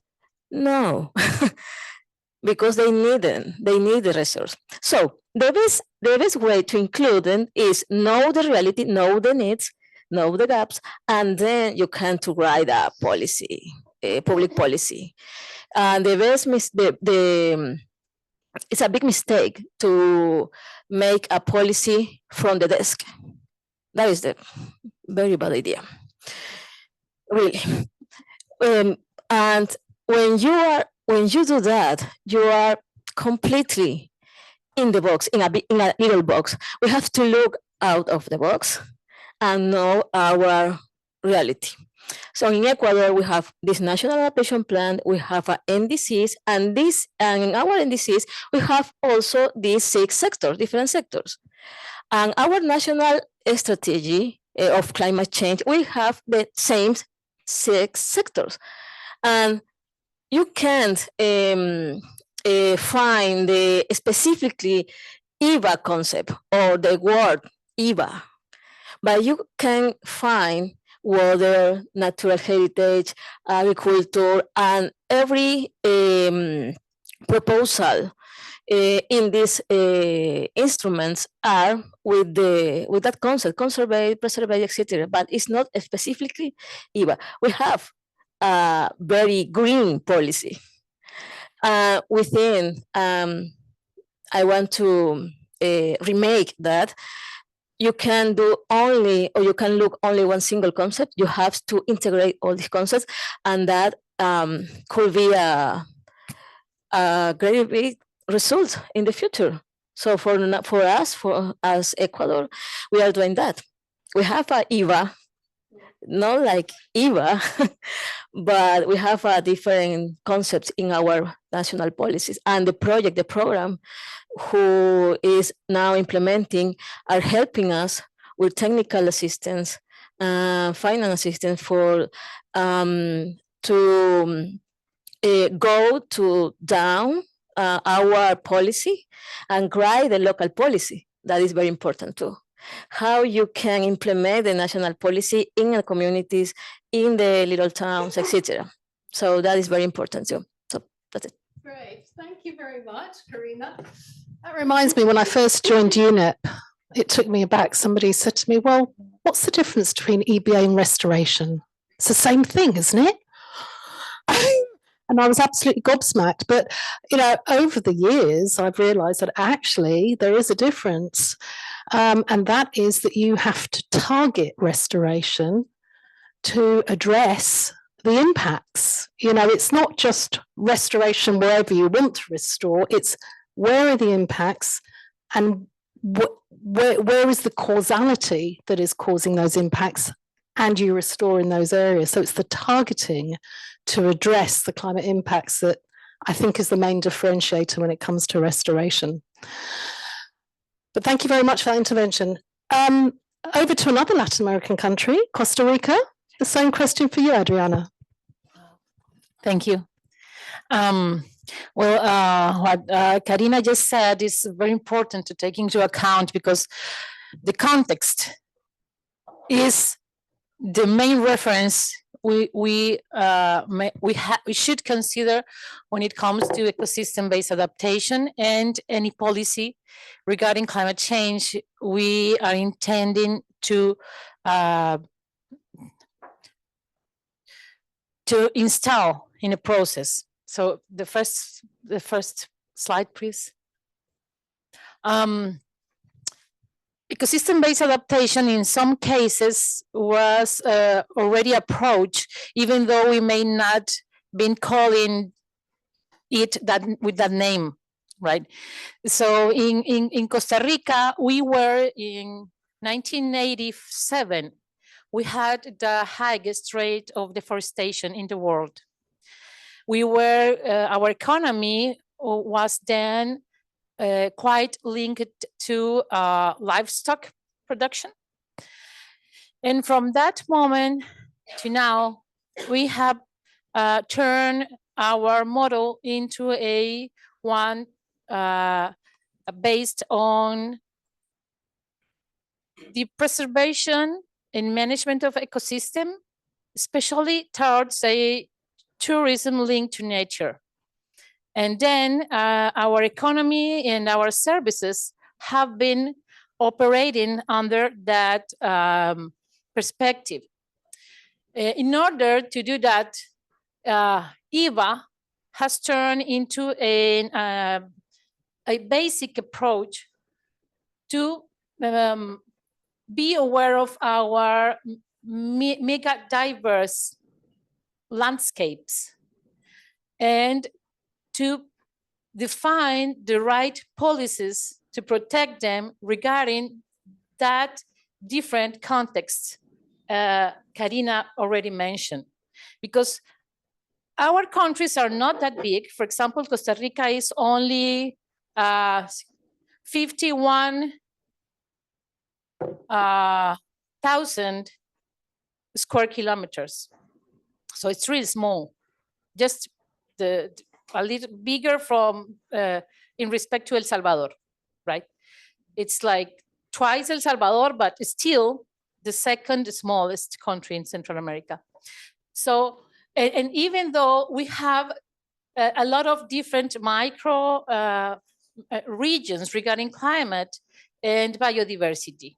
And it's very difficult because when you have to think about how to manage that and how to work with people to be aware and to be proud of that, while you always provide them with the opportunities to have livelihoods and dignity based on work and employment and everything.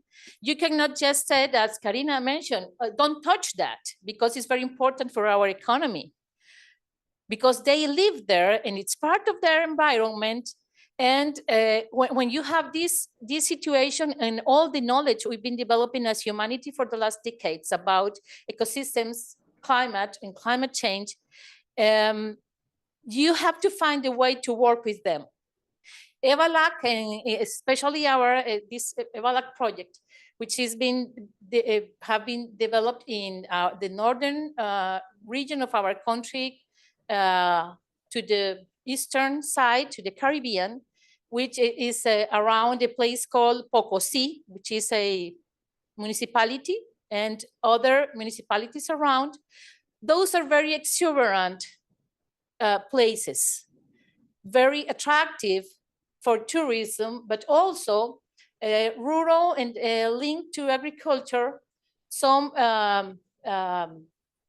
small scale agriculture, but also big agriculture plantations such as pineapple and bananas. And some people are employed in those plantations, but others have another businesses, small or medium businesses, tourism service providers, and also they may have their own agriculture production farms. And you have to operate with them to get them aboard into the climate change issue, but especially the climate change solution. And the adaptation has to be sensitive and designed in the specific way for them to understand it and to accept to be part of the process. And this is why it's very important what you said, because from the desk, we can say things in the international agenda, and we can work from our national level, but we cannot just think they are all the same. For example, when we think about adaptation-based ecosystem in the rural areas, because it's not the same a Costa Rican citizen or farmer in the Caribbean region or in the Central Pacific region or in Guanacaste or in the Pacific Southern region. Our countries are so complex when it comes to ecosystems and climate.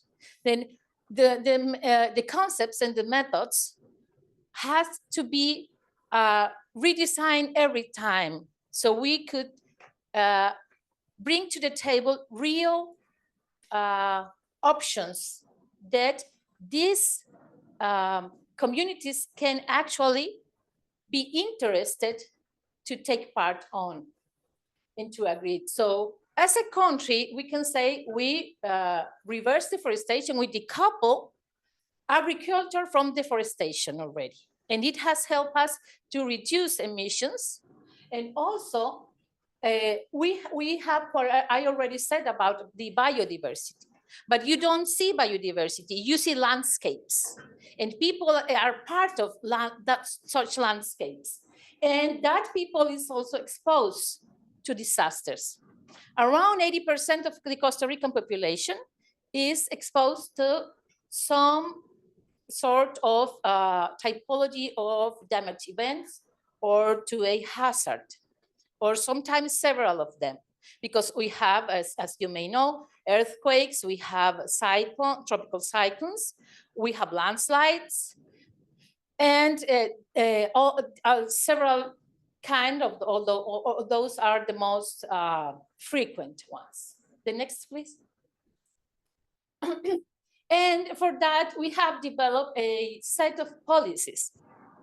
As a country, we have been developing a strong institutionality, and we have laws. We have been, for the last 40 years, developing a strong set of laws. We have this framework, which has enabled the environment to change our history, as I mentioned before, regarding our relationship to environment, and to develop policies that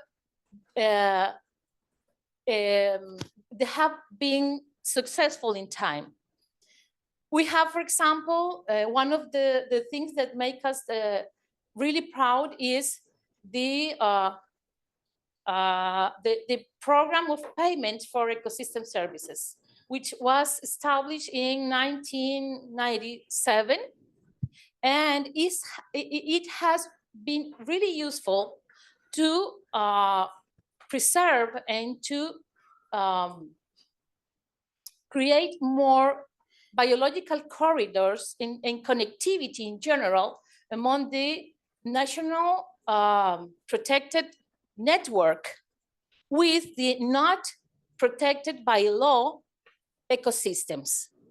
So it's been really helpful to preserve these landscapes we've been talking about, and they are very important when it comes to adaptation-based ecosystems. But it has a cost. We have taxed the gas to have resources to keep those areas there. And we also have these other funds to provide to the landowners so they could agree on maintaining the forest in their properties. It means that for the last 40 years and 50 years, when we consider the beginning of our network of protected areas, we've been developing this, we could say these two main columns of our sustainable development model. But it's not cheap. Actually, it's expensive. And you need the population to be aware of that and to appropriate of that achievement, because they've been paying for that. And they need to understand why that is important. And then when you have the enabling environment, when you have the law framework and policies, and when you have been working with your population and your communities, you can install or set the concept on a specific targeted communities, such as the concept of adaptation, ecosystem-based adaptation. Because you already have the structure to make that not only a project, but a permanent program. Either you have now a NAP for a period or adaptation actions in your NDC. You need to create the structure based on people, based on law, based on policies and plans, so that that approach will remain in time growing and providing solutions not only according to the geographical context, but the change of that context in time. So just to mention, there are some of the policies, the instruments, the public policy instruments in general we have now that have been really, really important for us. And we have been linking the public policy instruments of biodiversity to the other instruments, like the NAP, like the National Policy for Adaptation, and the NDC, which we are about to, we are working on the enhanced Costa Rican NDC this year. And I think there is another one answering the same. I think this is it. Okay, this is an example of what we are doing right now with the EbA project, which has all these beautiful proposal. I mean, these drawings come from the EbA project, but we have a national strategy for agricultural landscapes, which is aiming to work with the adaptation-based approach, the ecosystem-based adaptation, sorry, so that it's not only the process the project is proposing and delivering, but also it aims to have from the government this strategy that will help us to be more efficient when it comes to the agricultural production and the models of production and management of agriculture in the field and during the whole chain of production, but using as the platform all those advantages and resources we already have regarding the management, the policies for the environment, and the knowledge we've been developing together as a government with projects and experiences such as the EbA LAC project in this case. Thank you. Thank you. Well, we know the Costa Rica example. It's been a model for many decades, and so it's incredible. The key messages I heard from those two interventions were the importance of locally led models. Okay, that and then the importance of the policy and the regulatory framework to support the continuation of those models. I heard ownership at the field level, at the grassroots level, but what perhaps was unspoken, particularly in the Costa Rica example, is leadership at the highest level to drive through those policy and regulatory changes. And that's what I think has been so remarkable about the Costa Rica experience. So thank you for sharing that. From the Latin American region, let's go to Africa. Dr. Amoa, your thoughts, please, on integration of EbA into the policy framework in Ghana and how that's captured biodiversity and land degradation concerns. Over to you. Thank you so much, Jessica. So I think I will start from the concluding remarks of the previous panelist, the moderator.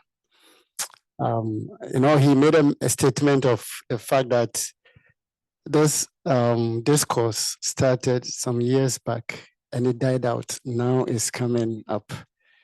And I think I want to associate with that particular statement because I remember about 10 years ago in UNEP, this discussion in Nairobi where ecosystem-based adaptation started. And I was a member of the EbA FOSA task force. I was a pioneer with this ACNET, the Adaptation Knowledge Network, which I serve as a board member or maybe a technical advisor, trying to make sure that these initiatives are propagated in our countries. And I think this is where the interest of these issues as a person started, and then actually orchestrated in supporting these national processes when it comes to the ecosystem-based issues.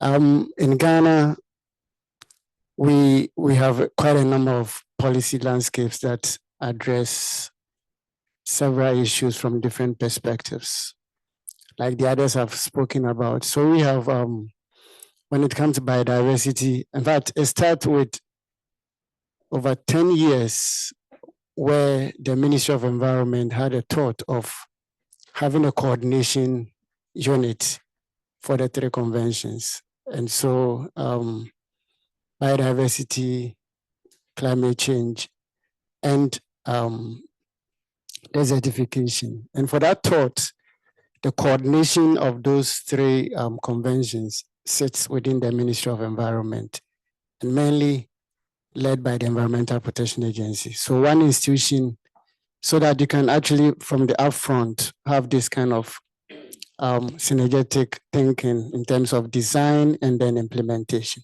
So there is a biodiversity, and then there is desertification, and then there is also climate change.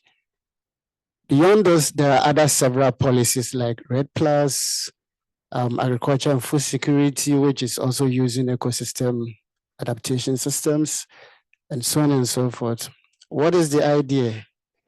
The idea is the fact that you restore, you enrich, and then you protect, and then you give livelihood to the people, as had been severally articulated by the Costa Rican example. And so, Jessica, I like the example of degrading a sloping land. So you just don't see a degraded land, but you see a land that has been deprived of what? Enrichment. And so productivity in this case is affected. And then also not only productivity, but if I'm a farmer from a rural community, I don't just see a degraded land, but I see a child that cannot go to school because my livelihood depends on that land that has been degraded. And that child's education also depends on my livelihood as a woman farmer or a man farmer. And so the interconnectedness is very important, and the way these are presented. And this is why it's important that the national adaptation planning process must be able to connect these dots. Frankly, even though this coordination mechanism was done, it wasn't done from the perspective of adaptation. It was done from the perspective of globally domesticating a global convention or conventions. Now you can see that in implementation, there are some gaps when it comes to how can these support each other in terms of implementation. And this is where the adaptation planning process has a better structure to be able to bring all these dots. So in the maps that we are designing, fortunately we are learning from other countries that have already submitted. Because I've been part of the NAPs, I'm so passionate about anything about adaptation planning. I don't like a situation where you are just submitting a NAP because it is a requirement by the UNFCCC or by any authority to submit a NAP. That is just a number. But how was the NAP actually designed?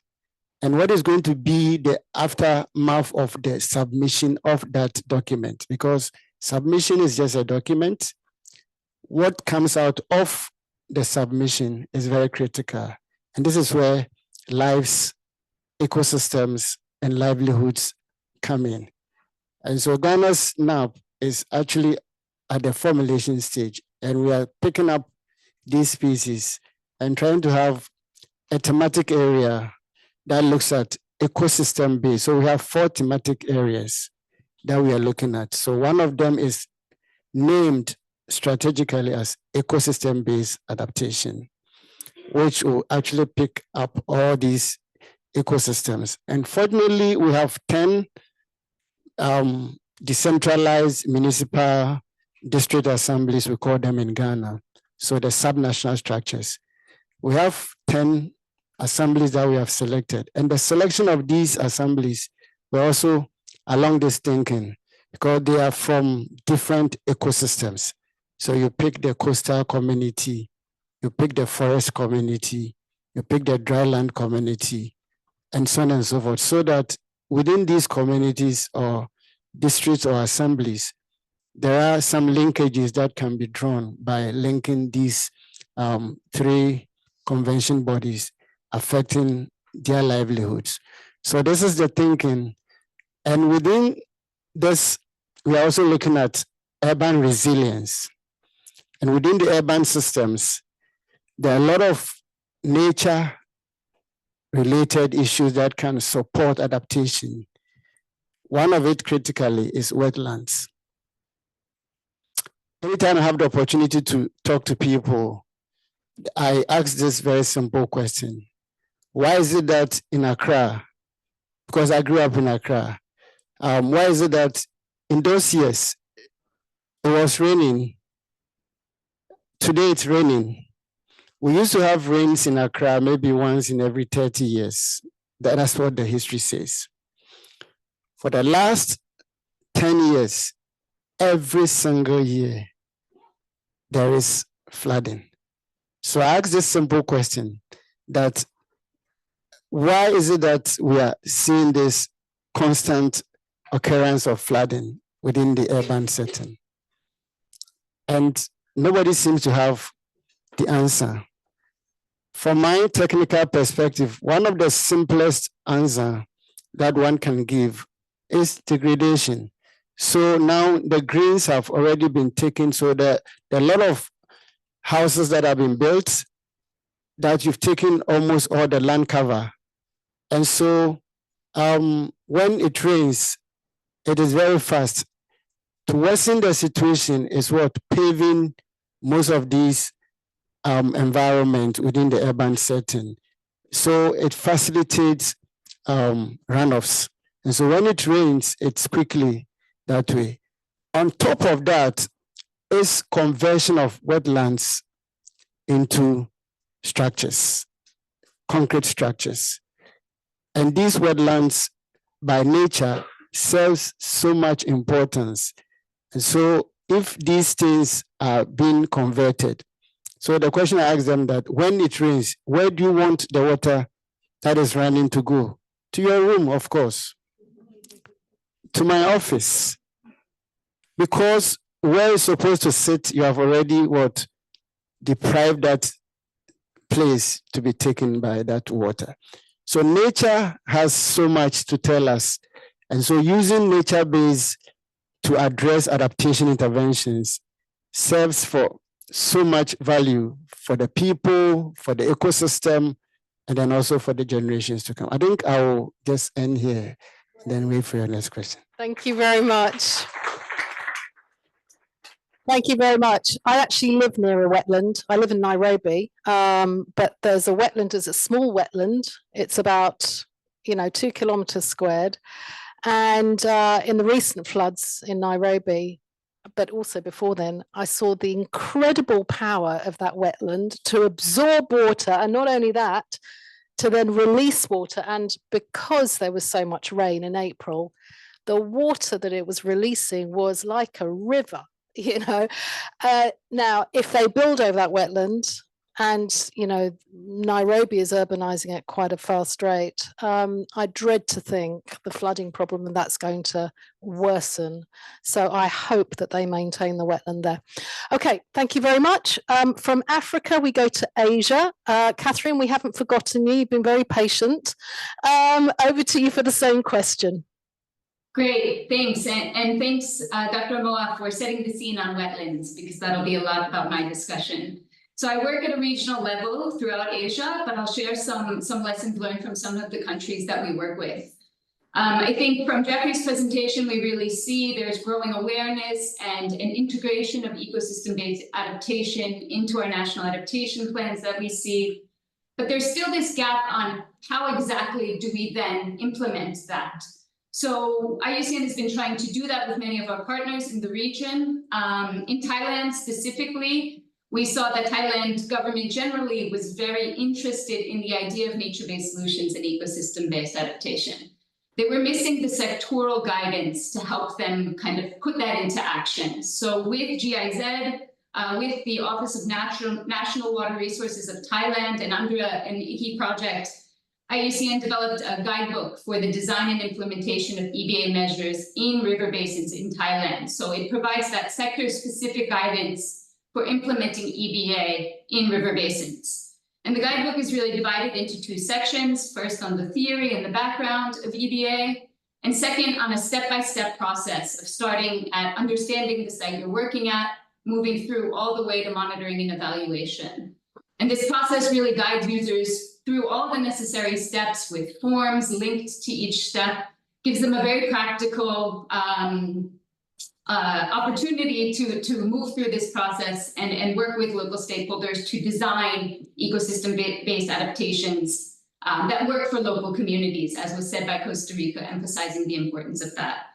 The guidebook is also coupled with a code of practice that has a detailed methodology of EBA interventions like floodplain restoration, remeandering rivers, reforestation in the headlands of rivers, mangrove restoration on the coasts, that aims to really provide good guidance that would then be tailored to each specific basin on how to implement EBA for flood and drought management specifically.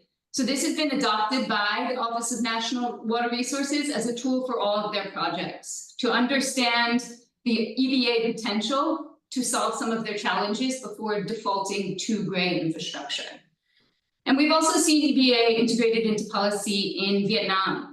So IUCN worked with a number of partners in the government of Vietnam in the Mekong Delta to document the benefits of letting in the floodwaters in the Delta.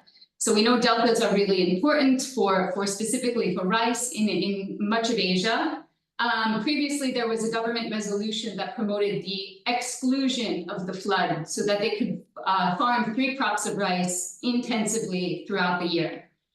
This was done for food security and of course for the economy, but it was very labor intensive. It required lots of chemicals, pesticides and fertilizer to keep the crops healthy throughout the year. And the project aimed to shift away from this intensive rice cropping process, to let the floods in, to let the floods bring the nutrients and the sediments. This required decreased fertilizer, decreased pesticide use. It also led to increased habitat for wildlife. So we see more fish, more crabs, more water birds in the areas, and increased storage of floodwaters, so also reducing disaster risk for them. The cost-benefit analysis that the project did showed that removing these dikes and restoring the floodplain and reconnecting the river to these flood paddies provided significant financial benefits to farmers. And it also led to this new resolution in Vietnam, this Resolution 120, which aims to promote the sustainable and climate resilient development of the Mekong Delta, using EBA as one of the basis for their work. So those 2 examples IUCN has taken forward in our additional projects that we're working with UNEP. We're implementing the Mekong EBA South project in Thailand and in Vietnam. So again, building off of those 2 examples in the 2 countries, but also applying this knowledge to the greater Mekong subregion. So we're aiming to again assess each site specifically and work with local communities to understand the climate change vulnerabilities, and also to work on developing strong EBA measures and EBA strategies through the basin and the national parks that we're working in.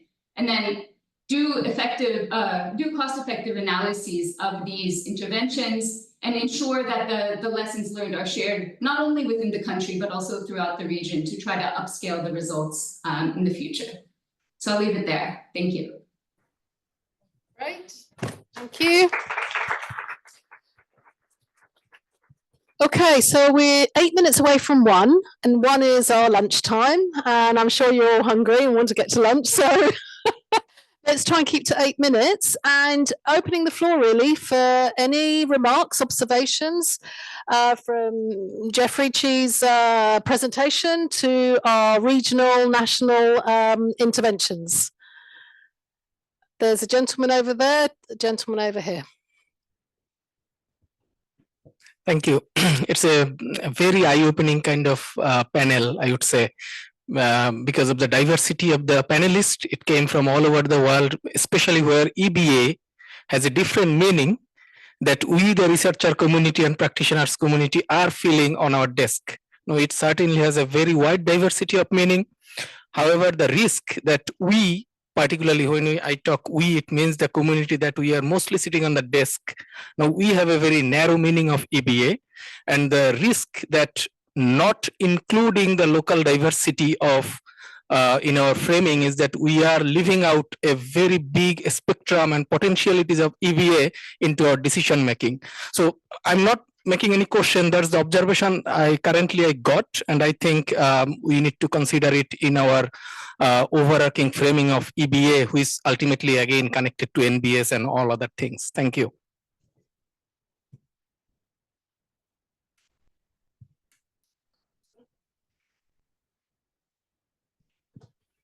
Thank you. I agree. This is a really eye-opening set of talks. Thank you very much. My question is to each of the panelists is one about space. Given how each of you mentioned in your own cases how competitive, there's so much competition for space, and EBA, especially if you consider wetlands and deltas, for example, needs space. And so my question is, how do you, in your own experience, go about handling that competition? Thank you. Excellent question. Can we take a few more? Yeah, and so there's a bunch of questions that can be addressed. Yeah, thank you. Thank you very much for the presentation. I have a question for Jeffrey. When you mentioned the areas where that was looked, you said forest, freshwater, coastal, marine, grassland. You didn't mention urban. I wonder whether urban is included as ecosystem-based adaptation in the urban context. I think it's also very important. Thank you. Any more questions? Okay. Lady over there and the gentleman over here. Okay. Go ahead. Thanks. Thank you for the very insightful presentations. Also a question to Jeffrey. If in your analysis of the NAPs, you also found that they address different scenarios for adaptation. So a scenario of, I don't know, 1.5 degrees and a scenario of 3 degrees, or just to also see the limits of EBA. If they address, okay, in this scenario, we can follow this route, and in another scenario, we have to follow another approach in adaptation. Thank you.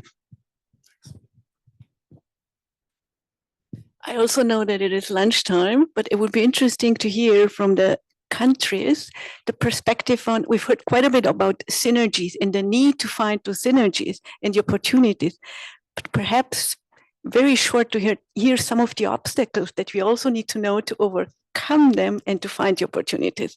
So obstacles for finding those synergies from the three countries. Do we have one more? Yeah, we've got one more question. Thanks a lot. My question would be focusing on local development plans at the municipal level, for example, if you have national policies and guidelines, and if they already include EBA or adaptation in general. Okay, I think we've got enough questions. Or is there a burning question? Okay, one more burning question. It's a quick one. To the practitioners in the room, how are you seeing the global goal on adaptation changing or influencing the way that EBA is being thought about domestically? Just, I know it's a fresh thing, so just be interested to hear your perspectives. Thanks. Okay, fantastic question. Where do we start? Should we start from Okay, first, the first question is quite geographically actually, because when you have some knowledge about territorial ordering, you realize there is not enough space for all the interest, and then comes the conflicts. And this, for example, the region of the country which is already being involved in the EBA project in Costa Rica. As I told you, we have different land uses. It's a rural area, but actually growing on urban development for the last years. So it's not an easy thing to solve. And we have both from the small to quite big stakeholders operating there. The challenge is how to introduce the adaptation, ecosystem-based adaptation. Sorry, I always think in Spanish that ecosystem-based adaptation from this approach where you can, first of all, create appropriation from the main actors, actually, that you are trying to target, but also working with the local governments and to the institutions. And there I want to add the other question about the synergies, because I had the time to tell you about the good things, but I didn't have the time to present the other part, which is related to the fragmentation of the legislation framework and policies, and how do you need to be able to align the public policy instruments and the institutional and non-institutional stakeholders which are in charge of implement what that policies are meant to do. So first of all, I think it's very important to take your project, for example, the ecosystem-based adaptation, and turn it into not a project anymore, but to institutionalize its objectives and its outcomes, so that the stakeholders which are in charge of the policies and the plans and the strategies, which we in Costa Rica we have a lot of them, in not only environmentally talking, but from tourism regarding climate change and environment and biodiversity, all of them linked. So the thing is, how do you take that and deliver a process that the institutions can receive and turn into permanent policies, so that the conflicts coming from the interest in the territory could be addressed in time to avoid crisis regarding how do you are using the resources. And for that, local governments in relation to communities and to the national institutions have a key role, because if you do not involve institutions during your project is going to die when there is no more money. So that is the key for the issue. I'm sorry, I don't remember the other questions, and I think I took a lot of time already. I'm sorry. So I want to answer the question that I remember, because I don't remember all the questions. So the first one, in Ecuador, we have local adaptation plans too, and we had a guidelines. 11 years ago, we published the guidelines for climate change local plans. And now we are changing. Ecuador is changing. We are doing a climate change calculator. What is that? We don't know now, but we are thinking that this calculator is very useful for the local government for calculate the climate risk in each territory easily. So that you know, that is the very difficult the calculate the climate risk, and it's very expensive. How the local government can do that? So that is a tool for them. So another question is the synergies. I think that the best way is what is the need in the territory, and how the local government can look this need in its territory, and what can they do for that. The project, our project, EbA Lab, is doing a very good job with the local government, with the academy, with the different governmental directions and institutions, and social organizations too. So we have to know what's the needs and gaps, and then we have to think about it. If you has, if the people has a government's tool, or they don't have, or something, and maybe we can build a different structure on maybe, I don't know, that is different in each territory. So now we are working with a group with different actors for the Rio Puerto Viejo conservation. So you have government people and ONGs people, academic people, and we are building the capacities. We are building capacities, and we are trying to this group will be really strong in the territory. So that is very important. With another countries, I think that with the donors, for example, maybe the donors have to know what is the developing country reality. First, the language. Es bien difícil llenar los formularios en inglés. O sea, y si alguno se siente frustrado de que estoy hablando en español, créanme que la frustración para la gente en territorio es terrible. Y es que bueno que me han entendido todos. Pero ese no es el caso de la gente en territorio. So we need to understand that. And now the people depends of the ONG, for example, for do a proposal, for do a projects. And that is not possible. Because I'm so sorry for that what I'm saying. Because every ONG has agenda. Every developed country has agenda, but it's not the same agenda for us. So how do you make a public policy from here in Europe? And this public policy can be, I don't know,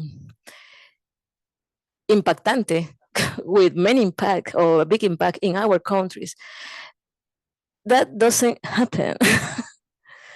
So I invite to your governments to look around and look that we are different.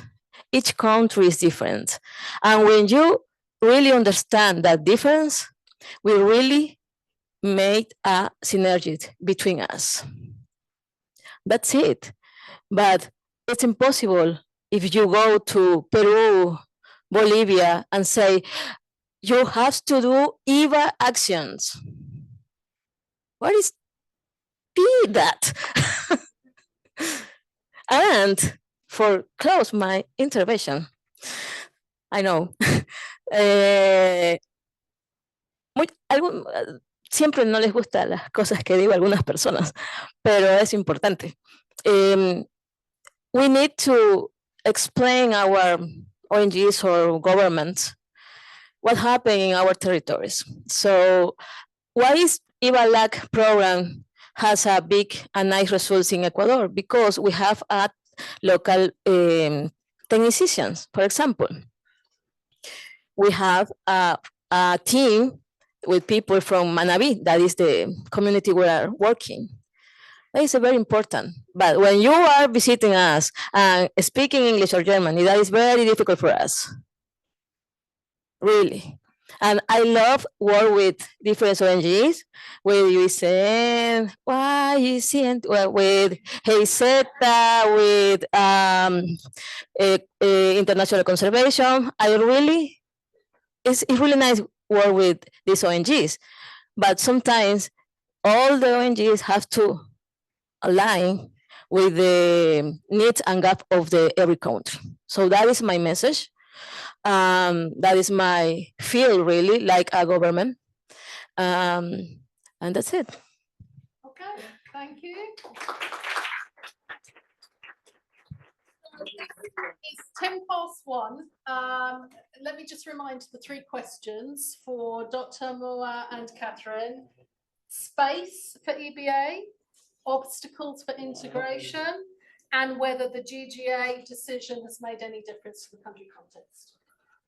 Quickly. Thank you. So I'll be straight to the point. So be rest assured. So the first question has to do with space. I think that's a very important question. It comes in two angles. So in terms of what the systems are actually doing in terms of the policies themselves actually create a lot of tension for the space available.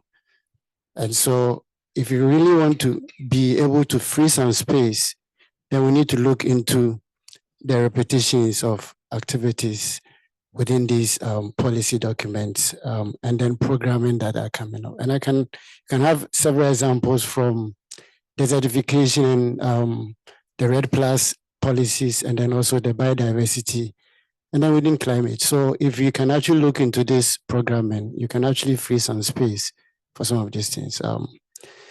The next question has to do with the obstacles. So for that one, I think one of the key obstacles is the fragmentation. People are looking at things in silos, and I think there is so much tension or competition about how these things are happening on the ground.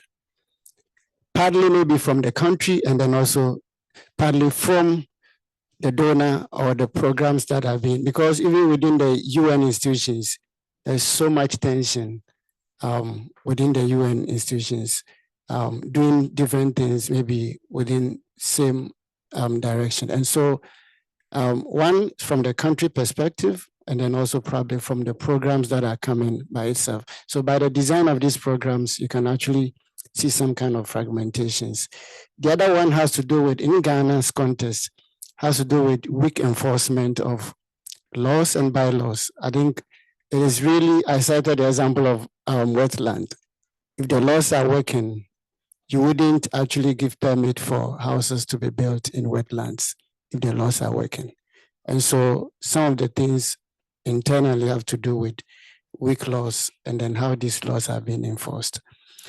In terms of the local governance participation, and this very important one, I think there's a huge distance between national actions and then what is happening at the local level. And so when it comes to local governance, they have their own bylaws, their own local governance systems that are yet to be integrating these national concepts. So it's up there. It needs to get down there. And how do we do that? Three things: awareness, because if you're not aware, you can't be able to, if you don't know you are sick, how are you going to look for medication or treatment? So the first thing is to be aware of the problem. Secondly, is about capacity to be able to do these things that we are talking about. So you create the awareness, you build their capacity, and then the third one has to do with supporting them to be able to incorporate these issues that we are talking about into their local development planning systems. In Ghana, we have what we call medium-term development plans at the local level, and it's every 4-year cycle. And that's what currently the National Adaptation Planning in Ghana is doing through the vulnerability assessment at the district level, so that we know what vulnerabilities they face, the gaps, and then you move from there by giving them, supporting them to provide the needed adaptation options for that. Finally, on the GJ, as a negotiator, I think this, for me, is not new. Adaptation has always been happening. The GJ concept is actually to give visibility in terms of what is happening at the local level. How can you be able to do it better? And then report on them at the national level and then also at the international level. So the GJ is just giving a global visibility of adaptation actions across different levels. Thank you so much. Great, thank you. Just finish up on the country and then go to the thematic. So Catherine, any additional points, please, from the Asia region on those questions? I hate to be the person standing between you all and lunch, so I'll keep it short. Maybe one point on EBA needing space. The case study that I referred to in Vietnam and the Mekong Delta faced exactly that issue. All of the land, nearly all of the land in the Mekong Delta, save for a few very small protected areas, is privately owned. So we realized that the traditional colonial idea of conservation, which we should not be implementing, wouldn't work anyway. It was already private owned land. So increasingly, we're beginning to work with people on their own land. There's not as much public land available. So there's this need to implement EBA in a multifunctional space. So in this case, we worked with farmers on their rice paddies, starting with a few pilot sites, using it as a proof of concept, and then having other farmers come to us and saying, we want to do this too. We see our neighbors are making more money. So this is an opportunity to kind of lead by example, use an example, recognize that people's livelihoods are at risk when you're working on the land that they rely on, but providing a way to backstop that financially and limit that risk, and then move forward with increasing the ecosystem services on their own land to benefit them and their neighbors. And a second point on multifunctional spaces, we're also looking increasingly at urban nature-based solutions, which again, very small areas that we're working in, but it doesn't mean that it's impossible. It doesn't mean that EBA has to be across an entire city. It can be, corridors between one park and another, things that we've seen happening in Bangkok increasingly, wetlands parks in the middle of the city, this very dense city with very limited green space, is rethinking how recreational spaces can provide flood retention and drought prevention, while also providing an area for people to exercise for their physical health and for their mental health. So I think we just need to rethink our idea of conservation as being something separate from people and local communities, and start to recognize their knowledge and work with them to develop solutions that benefit all of us. Great, thank you very much, Catherine.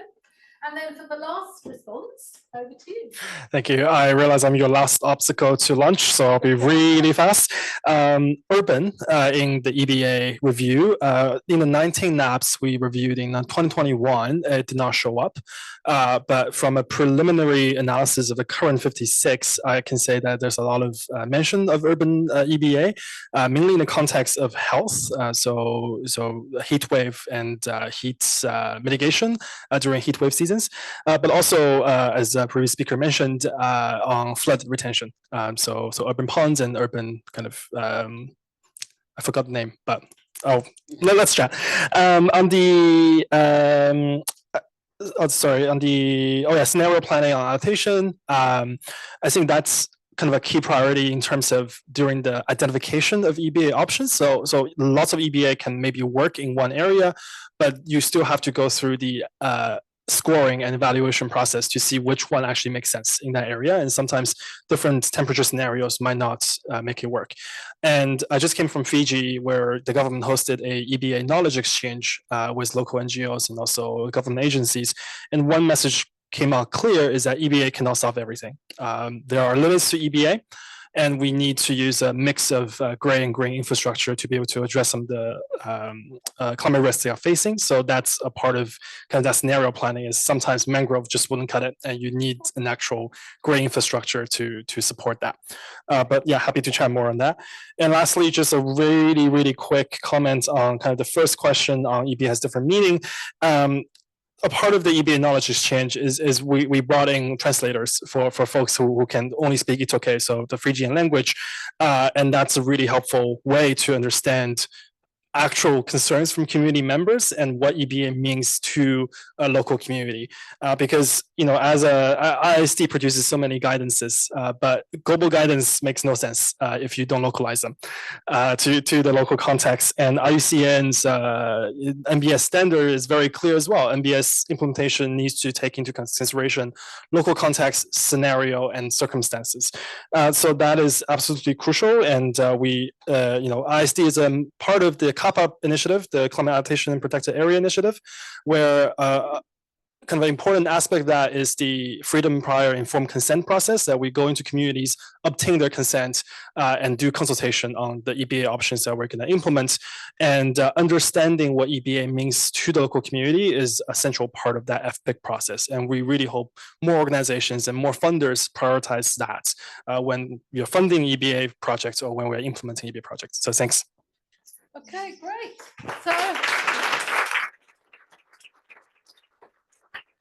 So that brings the session to a close. Thank you very much, our esteemed participants, taking time out of the negotiations. Really appreciate it.